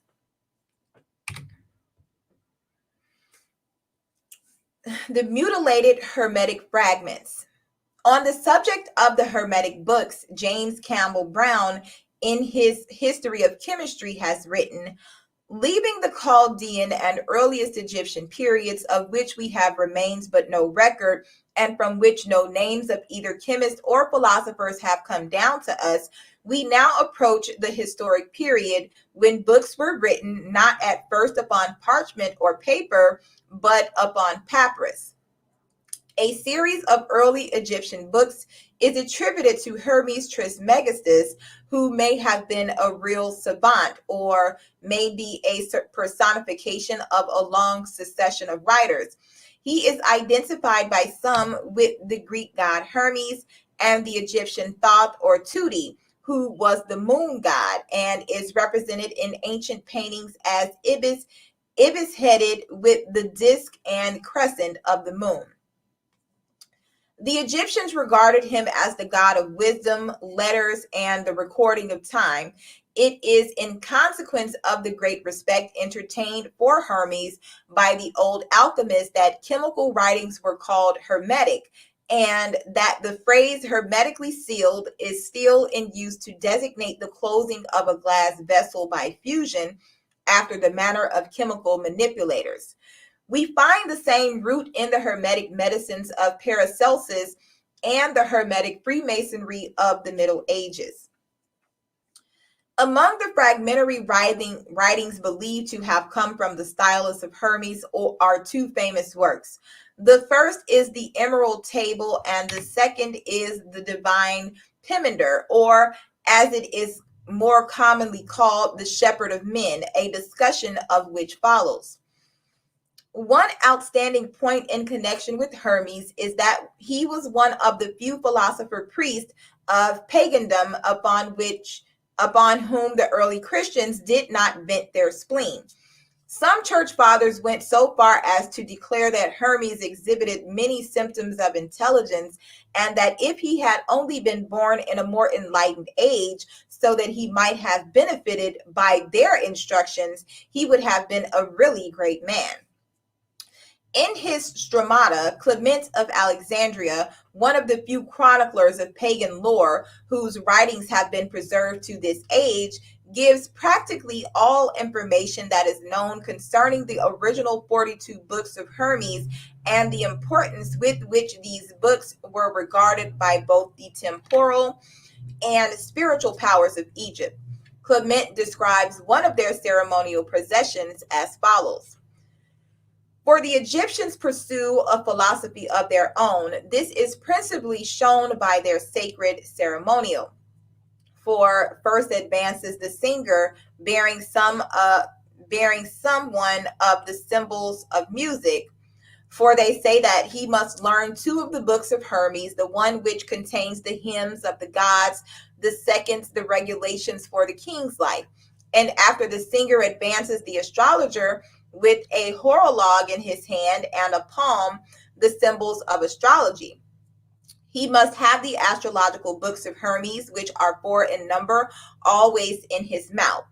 Of these, one is about the order of the fixed stars that are visible, and another about the conjunctions and luminous appearances of the sun and moon, and the rest respecting their risings. Next in order advances the Sacred Scribe with wings on his head, and in his hand a book and rule in which were writing ink and the reed with which they write.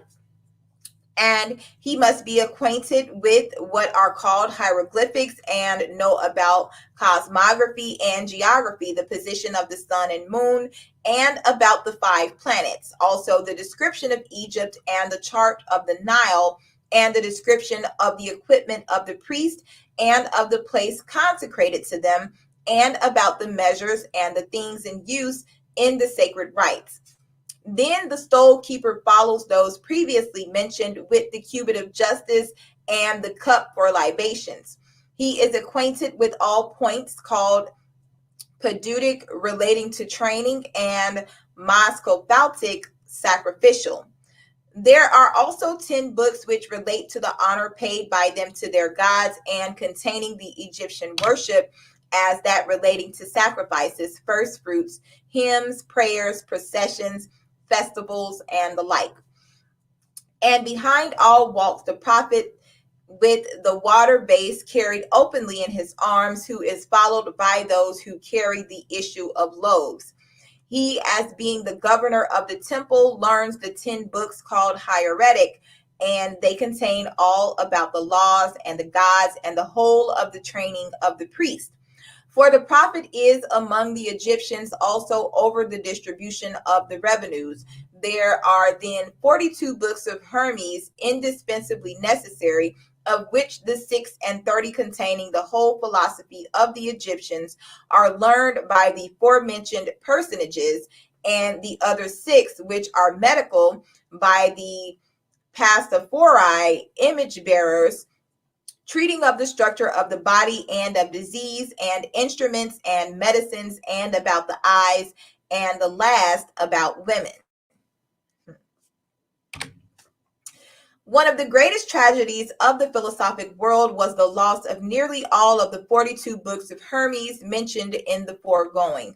These books disappeared during the burning of Alexandria for the Romans, and later for Christians realized that until these books were eliminated, they could never bring the Egyptians into subjection.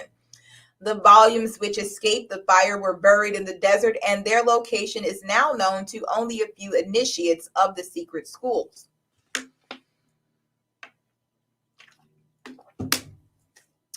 The Book of Thoth.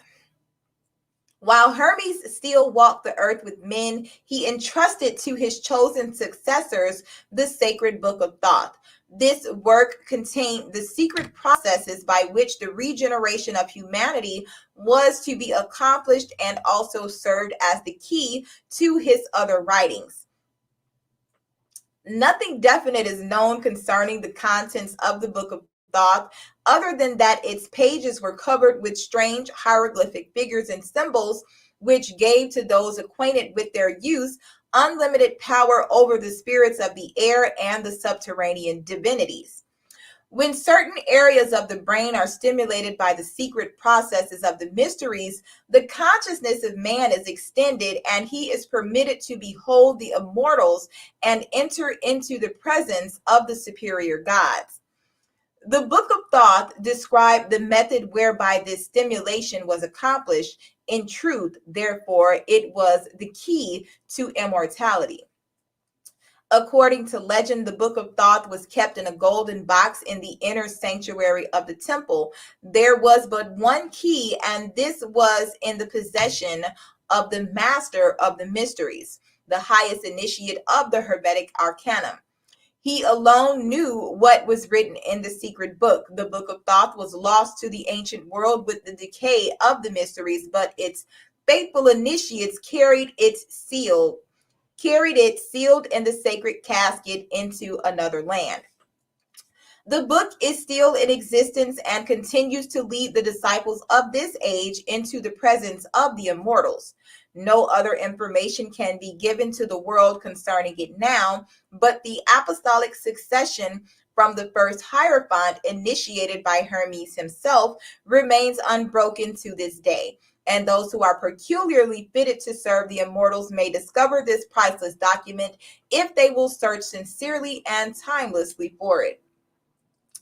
It has been asserted that the Book of Thoth is in reality the mysterious tarot of the Bohemians, a strange emblematic book of 78 leaves, which has been in possession of the gypsies since the time when they were driven from their ancient temple, the Serapeum. According to the secret histories, the gypsies were originally Egyptian priests. There are now in the world several secret schools privileged to initiate candidates into the mysteries, but in nearly every instance, they lighted their altar fires from the flaming torch of Hermes, in his Book of Thoth, revealed to all mankind the one way, and for ages the wise of every nation and every faith have reached immortality by the way established by Hermes in the midst of the darkness for the redemption of humankind.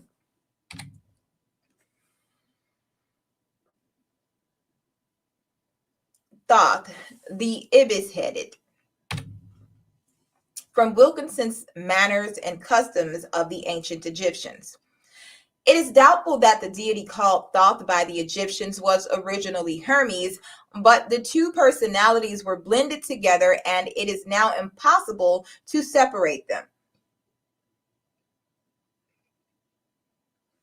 Thoth was called the Lord of the Divine Books and Scribe of the Company of the Gods. He is generally depicted with the body of a man and the head of an ibis. The exact symbolic meaning of this latter bird has never been discovered. A careful analysis of the peculiar shape of the ibis, especially its head and beak, should prove illuminating. Poimandres, the Vision of Hermes. The divine pomander of Hermes Mercurius Trismegistus is one of the earliest of the Hermetic writings now extant. While probably not in its original form, having been remodeled during the first centuries of the Christian era and incorrectly translated since, this work undoubtedly contains many of the original concepts of the Hermetic cultus. The divine pomander consists of 17 fragmentary writings gathered together and put forth as one work. The second book of the divine pomander, called Poimandres, or the Vision, is believed to describe the method by which the divine wisdom was first revealed to Hermes. It was after Hermes had received this revelation that he began his ministry, teaching to all who would listen the secrets of the invisible universe as they had been unfolded to him.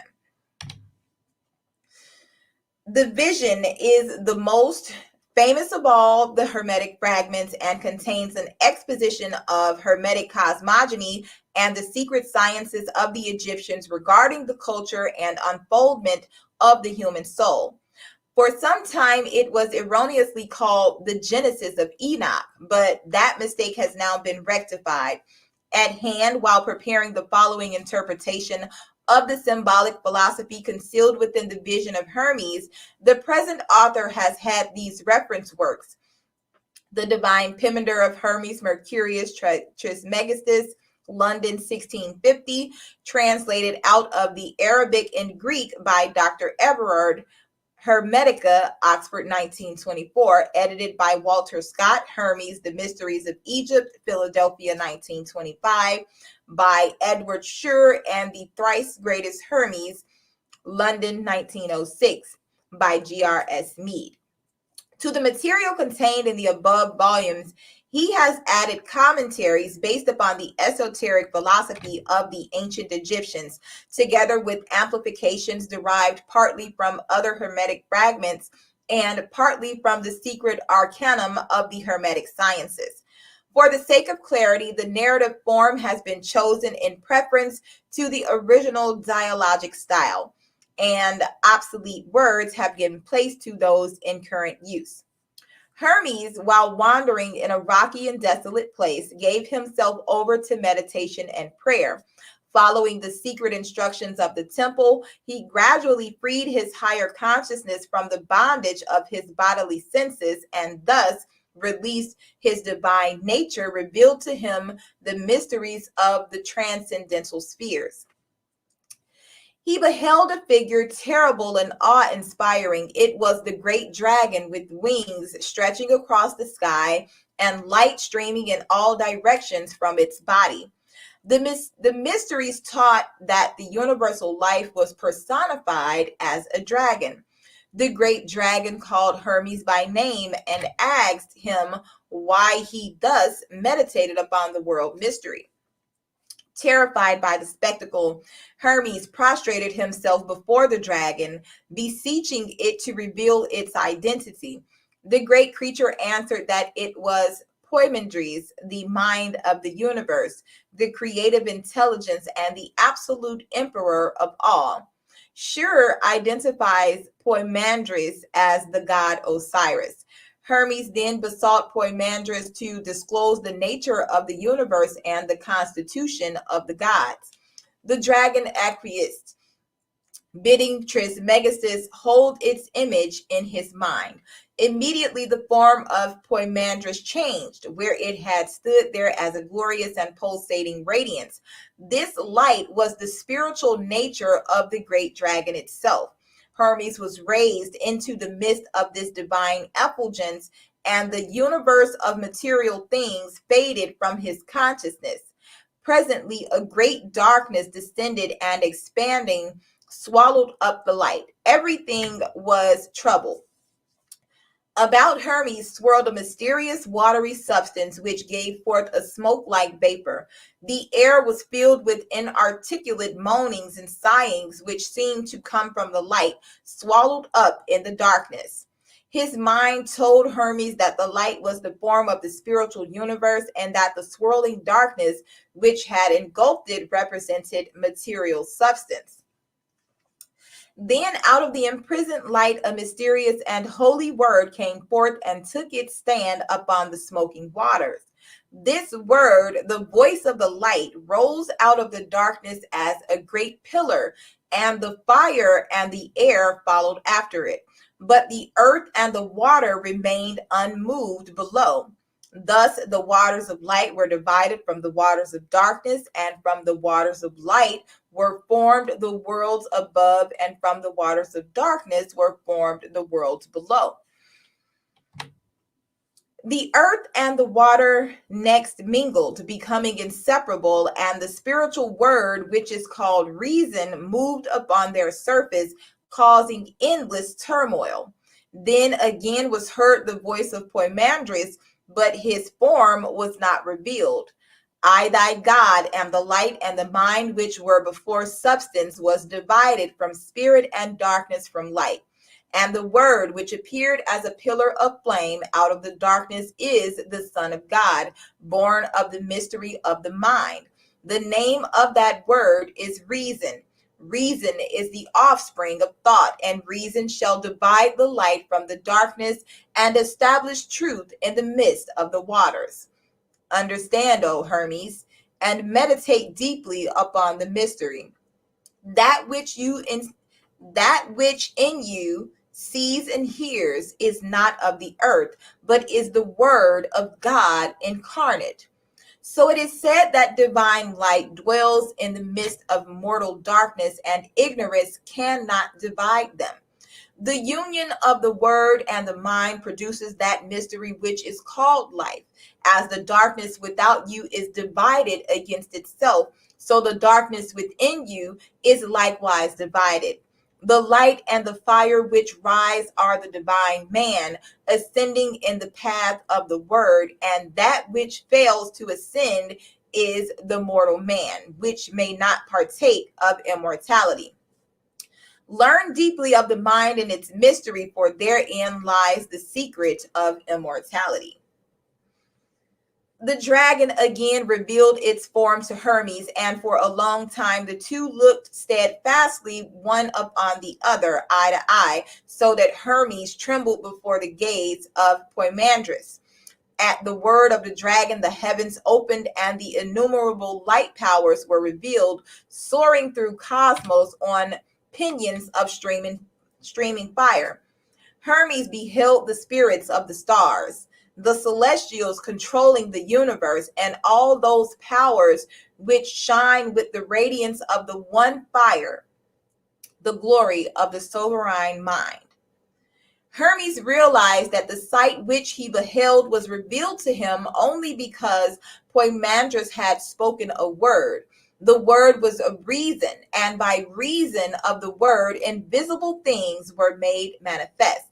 Divine mind, the dragon, continued its discourse. Before the visible universe was formed, its mold was cast. This mold was called the archetype, and this archetype was in the supreme mind long before the process of creation began. Beholding the archetypes, the supreme mind became enamored with its own thought. So, taking the word as a mighty hammer, it gouged out caverns in primordial space and cast the form of the spheres in the archetypal mold, at the same time sowing in the newly fashioned bodies the seeds of living things. The darkness below, receiving the hammer of the word, was fashioned into an orderly universe. The elements separated into strata, and each brought forth living creatures.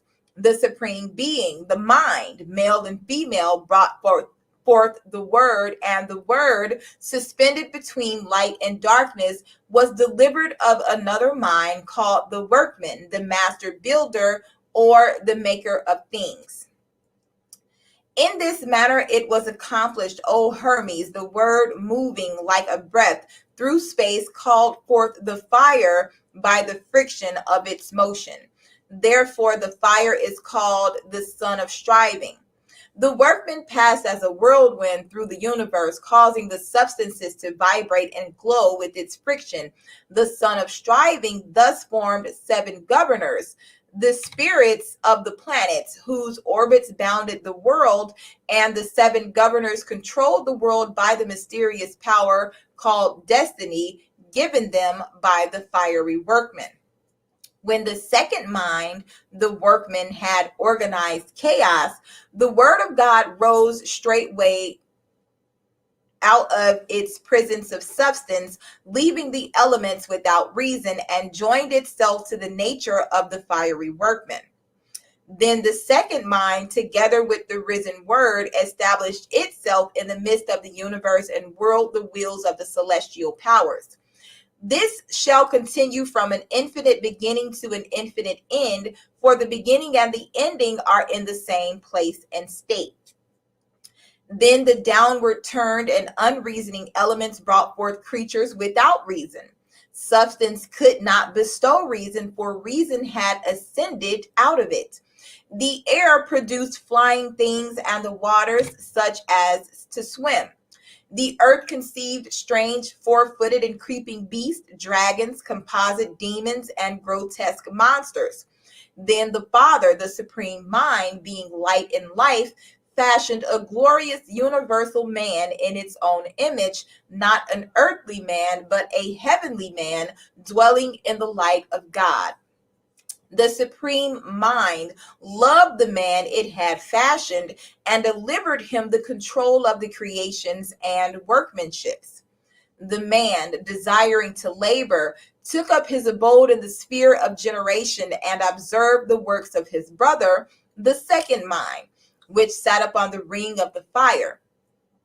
And having beheld the achievements of the fiery workmen, he willed also to make things, and his father gave permission. The seven governors of whose powers he partook rejoiced, and each gave the man a share of its own nature. The man longed to pierce the circumference of the circles and understood the mystery of him who sat upon the eternal fire. Having already all power, he stooped down and peeped through the seven harmonies, and breaking through the strength of the circles, made himself manifest to nature stretched out below. The man, looking into the depths, smiled, for he beheld a shadow upon the earth, and a likeness mirrored in the waters, which shadow and likeness were a reflection of himself. The man fell in love with his own shadow and desired to descend into it. Coincident with the desire, the intelligent thing united itself with the unreasoning image or shape. Nature, beholding the descent, wrapped herself about the man whom she loved, and the two were mingled. For this reason, earthly man is composite. Within him is the sky man, immortal and beautiful. Without is nature, mortal and destructible. Thus, suffering is the result of the immortal man's falling in love with his shadow and giving up reality to dwell in the darkness of illusion. For, being immortal, man has the power of the seven governors, also the life, the light, and the word, but being mortal, he is controlled by the rings of the governors, fate or destiny. Of the immortal man, it should be said that he is hermaphrodite, or male and female, and eternally watchful. He neither slumbers nor sleeps, and is governed by a father, also both male and female, and ever watchful. Such is the mystery kept hidden to this day, for nature, being mingled in marriage with the sky man, brought forth a most wonderful 7 men, all bisexual, male and female, and upright of stature, each one exemplifying the natures of the 7 governors. These, O Hermes, are the 7 races, species, and wills.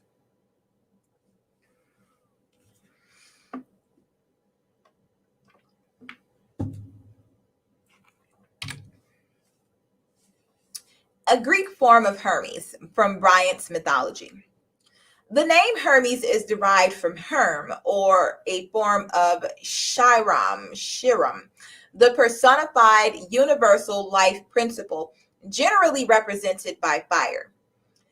The Scandinavians worshipped Hermes under the name of Odin, the Teutons as Wotan, and certain of the Oriental peoples as Buddha or Fo.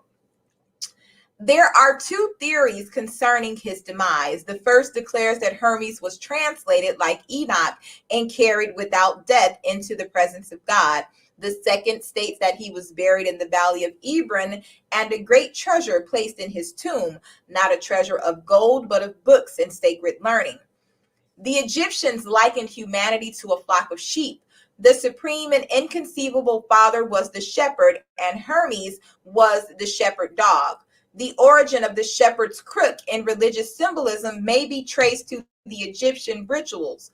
The three scepters of Egypt include the shepherd's crook, symbolizing that by virtue of the power reposing in that symbolic staff, the initiated pharaohs guided the destiny of their people. After this manner were the seven men generated. Earth was the female element and water the male element. And from the fire and the ether, they received their spirits. And nature produced bodies after the species and shapes of men. And men received the life and light of the great dragon, and of the life was made his soul, and of the light his mind. And so all these composite creatures containing immortality but partaking of mortality continued in this state for the duration of a period. They reproduced themselves out of themselves, for each was male and female. But at the end of the period, the knot of destiny was untied by the will of God, and the bond of all things was loosened.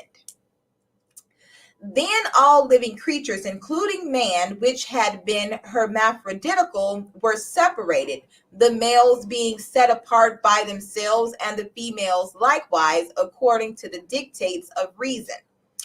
Then God spoke to the holy word within the soul of all things, saying, increase in increasing, and multiply in multitudes, all you, my creatures and workmanships.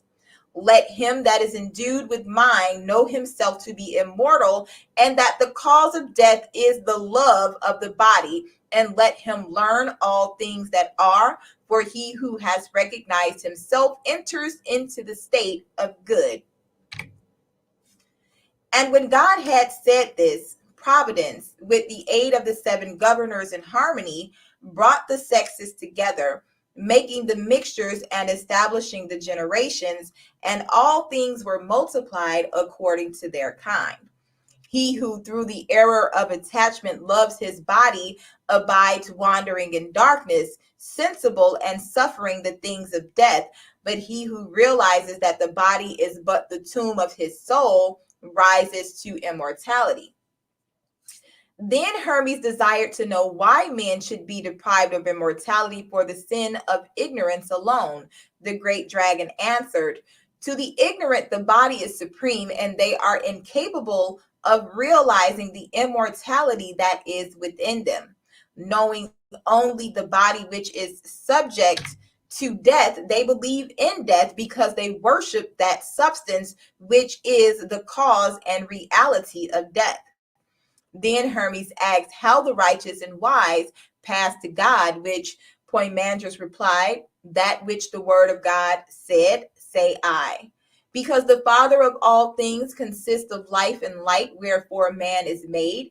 If therefore a man shall learn and understand the nature of life and light, then he shall pass into the eternity of life and light.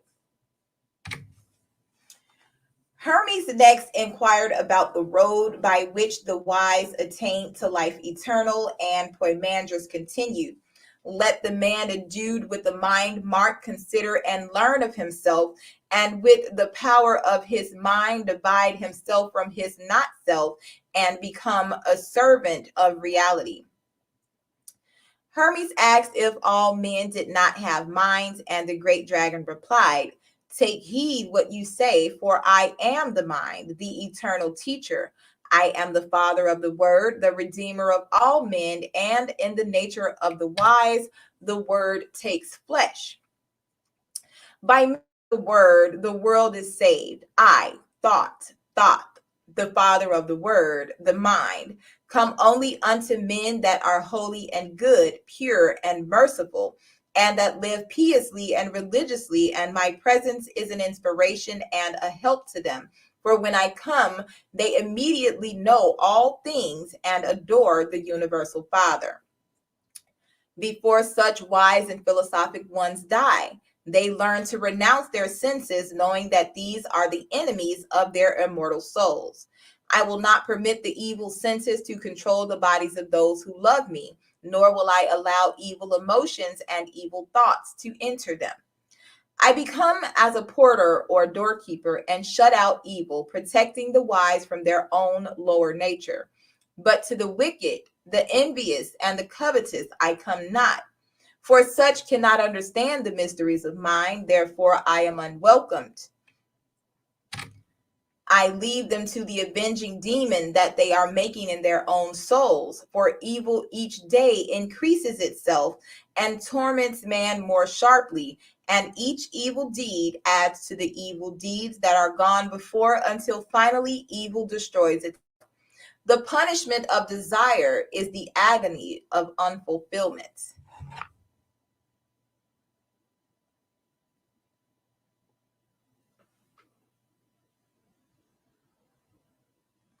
Hermes bowed his head in thankfulness to the great dragon who had taught him so much, and begged to hear more concerning the ultimate of the human soul. So Poimandres resumed. At death, the material body of man is returned to the elements from which it came, and the invisible divine man ascends to the source from whence he came, namely the eighth sphere. The evil passes to the dwelling place of the demon, and the senses, feelings, desires, and body passions return to their source, namely the seven governors, whose natures in the lower man destroy, but in the invincible spiritual man give life. After the lower nature has returned to the brutishness, the higher struggles again to regain its spiritual estate.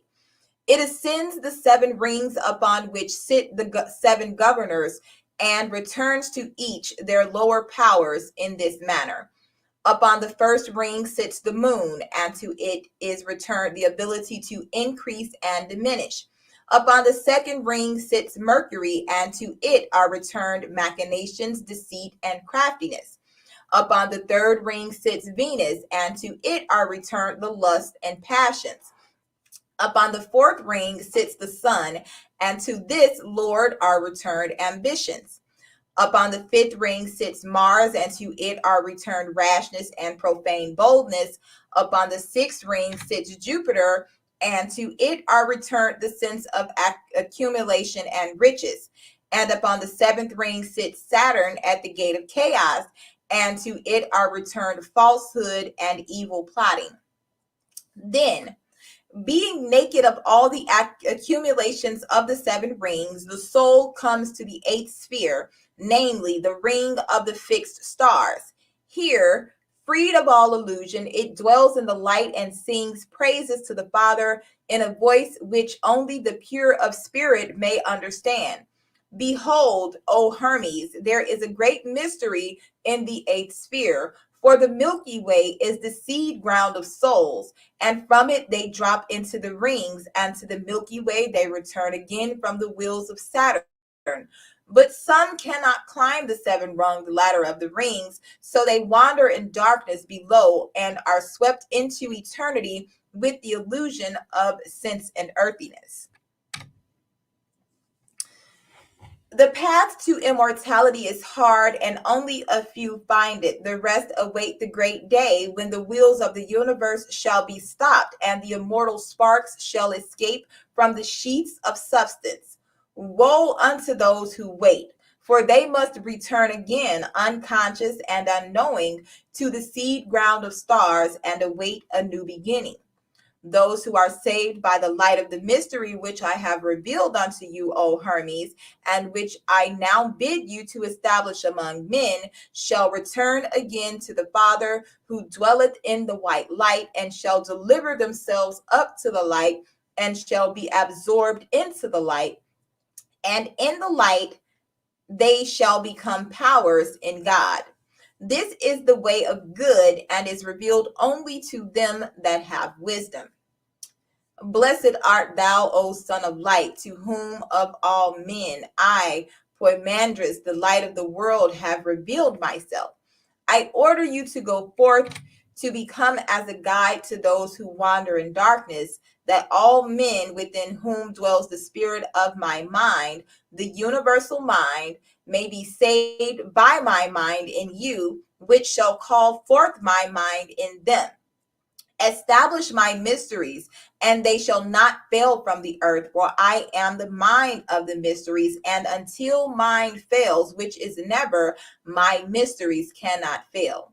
With these parting words, Poimandres, radiant with celestial light, vanished, mingling with the powers of the heavens. Raising his eyes unto the heavens, Hermes blessed the Father of all things and consecrated his life to the service of the great light. Thus preached Hermes.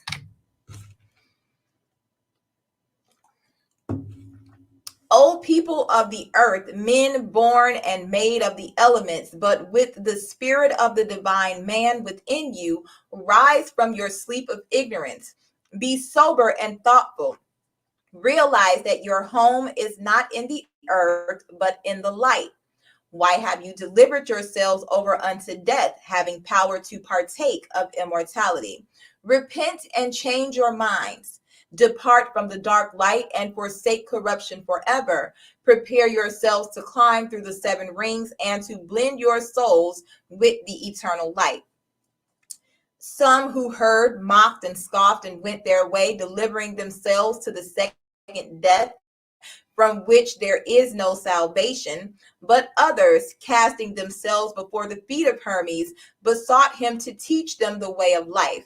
He lifted them gently, receiving no approbation for himself, and staff in hand went forth teaching and guiding mankind, and showing them how they might be saved. In the worlds of men, Hermes sowed the seeds of wisdom and nourished the seeds with the immortal waters. And at last came the evening of his life, and as the brightness of the light of earth was beginning to slow down, Hermes commanded his disciples to preserve his doctrines inviolate throughout all ages. The vision of Poimandres he committed to writing, that all men desiring immortality might therein find the way. In concluding his exposition of the vision, Hermes wrote, "The sleep of the body is the sober watchfulness of the mind, and the shutting of my eyes reveals the true light. My silence is filled with budding life and hope, and is full of good. My words are the blossoms of fruit of the tree of my soul. For this is the faithful account of what I received from my true mind, that is Poimandres, the great dragon, the Lord of the Word, through whom I became inspired by God with the truth. Since that day, my mind has been ever with me, and in my own soul it hath given birth to the Word. The Word is reason, and reason hath redeemed me, for which cause with all my soul and all my strength I give praise and blessing unto God the Father, the life and the light and the eternal good. Holy is God, the Father of all things, the one who is before the first beginning. Holy is God, whose will is performed and accomplished by his own powers, which he hath given birth to out of himself. Holy is God, who is determined that he shall be known, and who is by his own, to whom he reveals himself.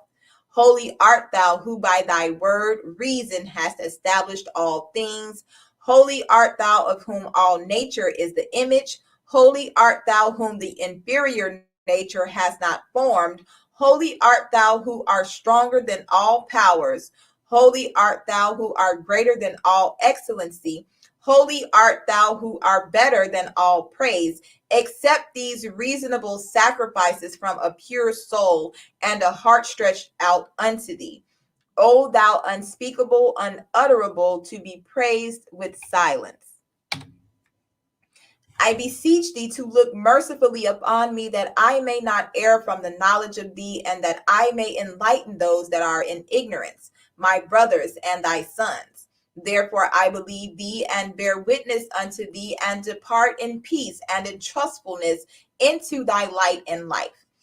Blessed art thou, O Father, the man thou hast fashioned would be sanctified with thee, as thou hast given him power to sanctify others with thy word and thy truth. The vision of Hermes, like nearly all of the Hermetic writings, is an allegorical exposition of great philosophic and mystic truths, and its hidden meaning may be comprehended only by those who have been raised into the presence of the true mind.